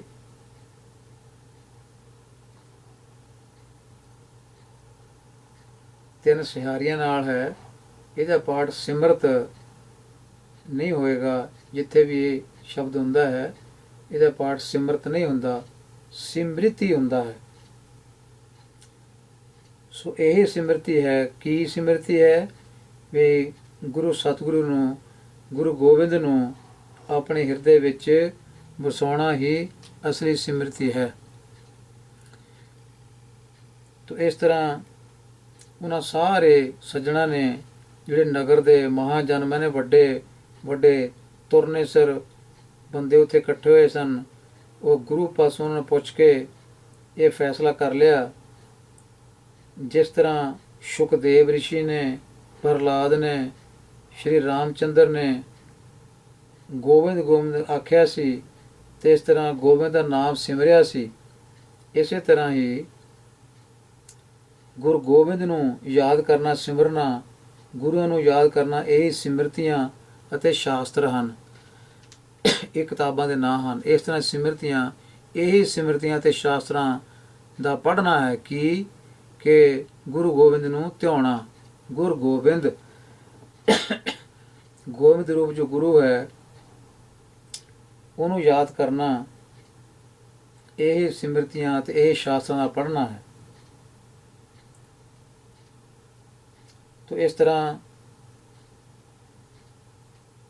ਸ਼ੁਕਦੇਵ ਰਿਸ਼ੀ, ਪ੍ਰਹਲਾਦ, ਸ਼੍ਰੀ ਰਾਮਚੰਦਰ ਨੇ ਇਹ ਜਿਹੜਾ ਸਰੀਰ ਰੂਪੀ ਨਗਰ ਹੈ, ਇਹਦੇ ਵਿੱਚ ਜਿਹੜਾ ਸਰੀਰ ਰੂਪੀ ਕਿਲ੍ਹਾ ਹੈ, ਇਹਦੇ ਵਿੱਚ ਵਸਣ ਵਾਲੇ ਜਿਹੜੇ 5 ਚੋਰ ਹਨ, 5 ਡਾਕੂ ਹਨ, ਉਹਨਾਂ ਨੂੰ ਬਿਲਕੁਲ ਮਾਰ ਕੇ ਮੁਕਾ ਦਿੱਤਾ, ਉਹਨਾਂ ਦਾ ਨਾਮ ਨਿਸ਼ਾਨ ਹੀ ਮਿਟਾ ਦਿੱਤਾ। ਫਿਰ ਸਤਿਗੁਰੂ ਕਹਿੰਦੇ ਹਨ, ਸੋ ਨਗਰ ਦੇ ਜਿਹੜੇ ਉੱਥੇ 5 ਇਕੱਠੇ ਹੋ ਕੇ ਸਤਿਗੁਰੂ ਕੋਲ ਆਏ ਸਨ, ਉਹਨਾਂ ਨੇ ਫਿਰ ਗੁਰੂ ਦੇ ਉਪਦੇਸ਼ ਦੁਆਰਾ ਅਕਾਲ ਪੁਰਖ ਦੀ ਭਗਤੀ ਦੀ ਬਖਸ਼ਿਸ਼ ਜਿਹੜੀ ਹੈ ਉਹ ਹਾਸਲ ਕਰ ਲਈ ਸਤਿਗੁਰੂ ਪਾਸੋਂ। ਇਸ ਤਰ੍ਹਾਂ ਨਗਰ ਦੇ ਵਿੱਚ ਵੀ ਉੱਥੇ ਕੀਰਤਨ ਚੱਲ ਪਏ। ਸਿਵ ਸਲਾਹ ਦੀ ਬਾਣੀ ਜਿਹੜੀ ਹੈ ਉਹ ਗਾਈ ਜਾਣੀ ਸ਼ੁਰੂ ਹੋ ਗਈ। ਤੇ ਇਸ ਤਰ੍ਹਾਂ ਉਹ ਜਿਹੜੇ ਪੰਜ ਇਕੱਠੇ ਹੋ ਕੇ ਆਏ ਸਨ ਨਗਰ ਵਿੱਚੋਂ, ਉਹਨਾਂ ਵਾਸਤੇ ਸਮਝ ਲਓ ਇਹ ਪੁਰਾਣਾ ਦੇ ਪਾਠ ਆਦਿਕ ਅਤੇ ਪੁੰਨਦਾਨ ਹੋ ਗਏ। ਜਿਹੜਾ ਕੀਰਤਨ ਹੋਣ ਲੱਗ ਪਿਆ, ਇਹ ਉਹਨਾਂ ਵਾਸਤੇ ਉਹਨਾਂ ਨੇ ਇਹਨਾਂ ਨੂੰ ਹੀ ਪੁਰਾਣ ਪੜ੍ਹਨਾ ਅਤੇ ਇਹਨਾਂ ਨੂੰ ਹੀ ਪੁੰਨਦਾਨ ਕਰਨੇ ਉਹਨਾਂ ਨੇ ਸਹੀ ਸਮਝਿਆ। ਜਿਹੜਾ ਕੀਰਤਨ ਚੱਲ ਪਿਆ, ਗੁਰਬਾਣੀ ਦਾ ਪ੍ਰਵਾਹ ਚੱਲ ਪਿਆ, ਸਿਵ ਸਲਾਹ ਦੀ ਬਾਣੀ ਜਿਹੜੀ ਗਾਉਣੀ ਸ਼ੁਰੂ ਹੋ ਗਈ, ਇਹੀ ਉਹਨਾਂ ਵਾਸਤੇ ਪੁਰਾਣ ਪੜ੍ਹਨੇ ਹੋ ਗਏ, ਇਹੀ ਉਹਨਾਂ ਵਾਸਤੇ ਜਿਹੜੇ ਪੁੰਨਦਾਨ ਹੋ ਗਏ। ਜਿਸ ਨਗਰ ਦੇ ਜਿਹੜੇ ਤੁਰਨੇ ਸਿਰ ਮਨੁੱਖ ਸਨ, ਪੰਜ ਸਨ, ਸਿਆਣੇ ਸਿਆਣੇ ਬੰਦੇ ਸਨ, ਉਹ ਧੰਨ ਗੁਰੂ ਅਮਰਦਾਸ ਪਾਤਸ਼ਾਹ ਕੋਲ ਆਏ ਤੇ ਉਹਨਾਂ ਨੇ ਸਤਿਗੁਰੂ ਦੇ ਪਾਤਸ਼ਾਹ ਦਾ ਸਹਾਰਾ ਲਿਆ, ਉਹਨਾਂ ਦੀ ਸ਼ਰਨ 'ਚ ਪਏ, ਉਹਨਾਂ ਦਾ ਪੱਲਾ ਫੜਿਆ ਅਤੇ ਉਹਨਾਂ ਦਾ ਉਪਦੇਸ਼ ਧਾਰਨ ਕੀਤਾ। ਇੱਕ ਓੰਕਾਰ ਸਤਿ ਗੁਰ ਪ੍ਰਸਾਦਿ ਤੁਖਾਰੀ ਛੰਤ ਮਹਲਾ ਪੰਜਵਾਂ। ਇੱਥੇ ਮੰਗਲ ਕਰਤਾਰਪੁਰ ਬੀੜ ਤੱਕ ਨਹੀਂ ਛਾਪਿਆ ਗਿਆ। ਘੋਲ ਘੁਮਾਈ ਲਾਲਨਾ ਗੋਰੀ ਮਾਨੋ ਦੀਨਾ, ਸੋਹਣੀ ਸ਼ਬਦੋ ਤੁਮਾਰਾ ਮੇਰਾ ਮਨ ਭੀਨਾ। ਸੋ ਘੋਲ ਮੈਂ ਸਦਕੇ ਹਾਂ, ਘੋਲ ਘੁਮਾਈ ਮੈਂ ਵਾਰਨੇ ਜਾਂਦਾ ਹਾਂ, ਕੁਰਬਾਨ ਜਾਂਦਾ ਹਾਂ। ਲਾਲਨਾ ਸੋਹਣੇ ਲਾਲ ਤੋਂ, ਪ੍ਰਭੂ ਪਾਤਸ਼ਾਹ ਤੋਂ। ਗੁਰੀ ਮਨ ਦੀਨਾ, ਗੁਰੂ ਦਾ ਮਤਲਬ ਗੁਰੂ ਦੇ ਰਾਹੀਂ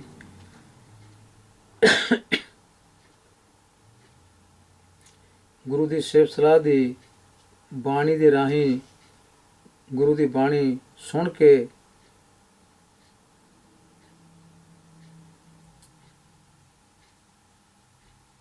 ਸੁਣ ਸ਼ਬਦ ਤੁਮਾਰਾ ਮੇਰਾ ਮਨ ਭੀਨਾ। ਤੋ ਸੁਣ ਕੇ ਗੁਰੂ ਦਾ ਸ਼ਬਦ, ਗੁਰੂ ਦੀ ਬਾਣੀ, ਸਤਿਗੁਰ ਕਹਿੰਦੇ ਮੇਰਾ ਮਨ ਜਿਹੜਾ ਉਹ ਵੀ ਨਾਮ ਰਸ ਵਿੱਚ ਭਿੱਜ ਗਿਆ ਹੈ। ਤੋ ਗੁਰੀ ਮਨ ਦੇਨਾ, ਇਹ ਜਿਹੜਾ ਮੇਰਾ ਮਨ ਹੈ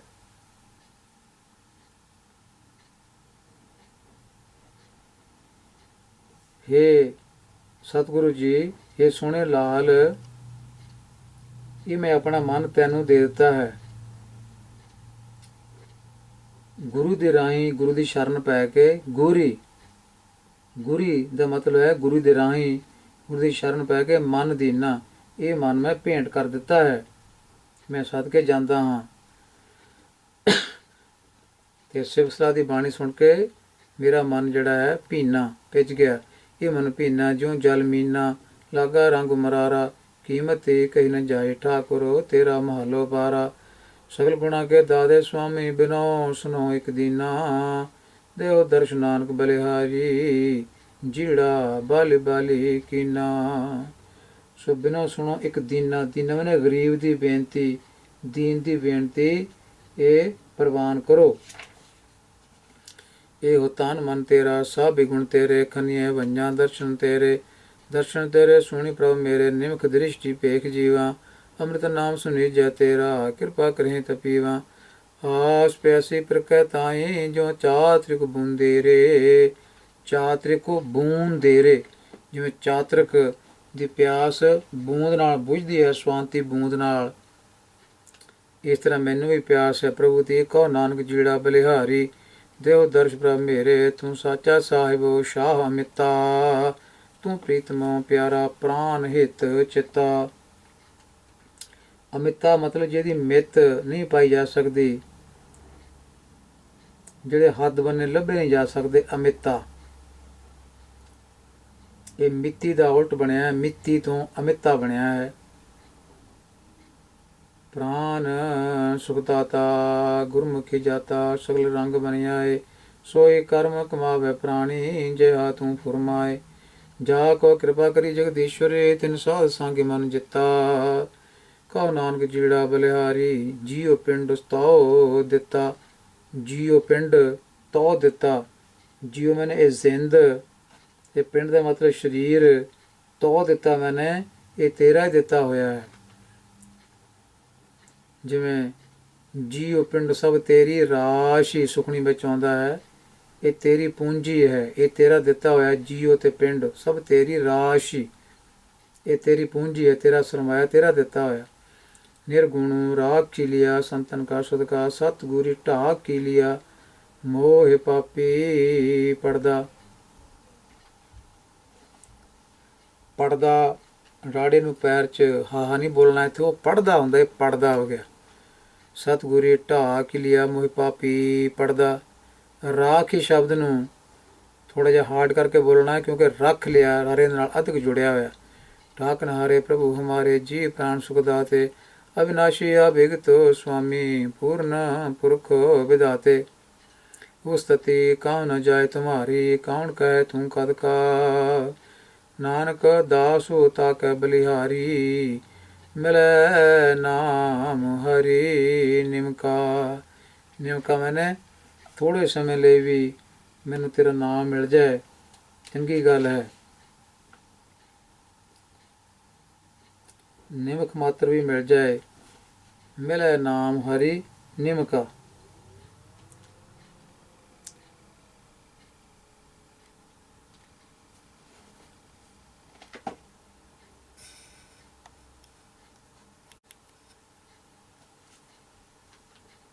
ਇੱਥੇ ਅਖੀਰ ਵਿੱਚ ਜੋੜ ਲੱਗਾ ਹੋਇਆ 4 1 11। ਤੁਖਾਰੀ ਰਾਗ ਦੇ ਜੇ ਚੰਤ ਤੇ ਸਮਾਪਤ ਹੋਏ ਹਨ, ਸੋ ਇਹਦਾ ਮਤਲਬ ਹੈ ਟੋਟਲ 11 ਛੰਤ ਆਏ ਹਨ, ਜਿਨ੍ਹਾਂ ਵਿੱਚ ਪਹਿਲੇ ਸਤਿਗੁਰ ਦੇ 6, ਚੌਥੇ ਪਾਤਸ਼ਾਹ ਜੀ ਦੇ 4 ਅਤੇ ਪੰਜਵੇਂ ਸਤਿਗੁਰੂ ਜੀ ਦਾ 1 ਛੰਤ ਆਇਆ ਹੈ। ਇਸ ਤਰ੍ਹਾਂ ਜੋੜ ਇੱਥੇ 11 ਅਖੀਰ ਵਿੱਚ ਲੱਗਾ ਹੋਇਆ ਹੈ।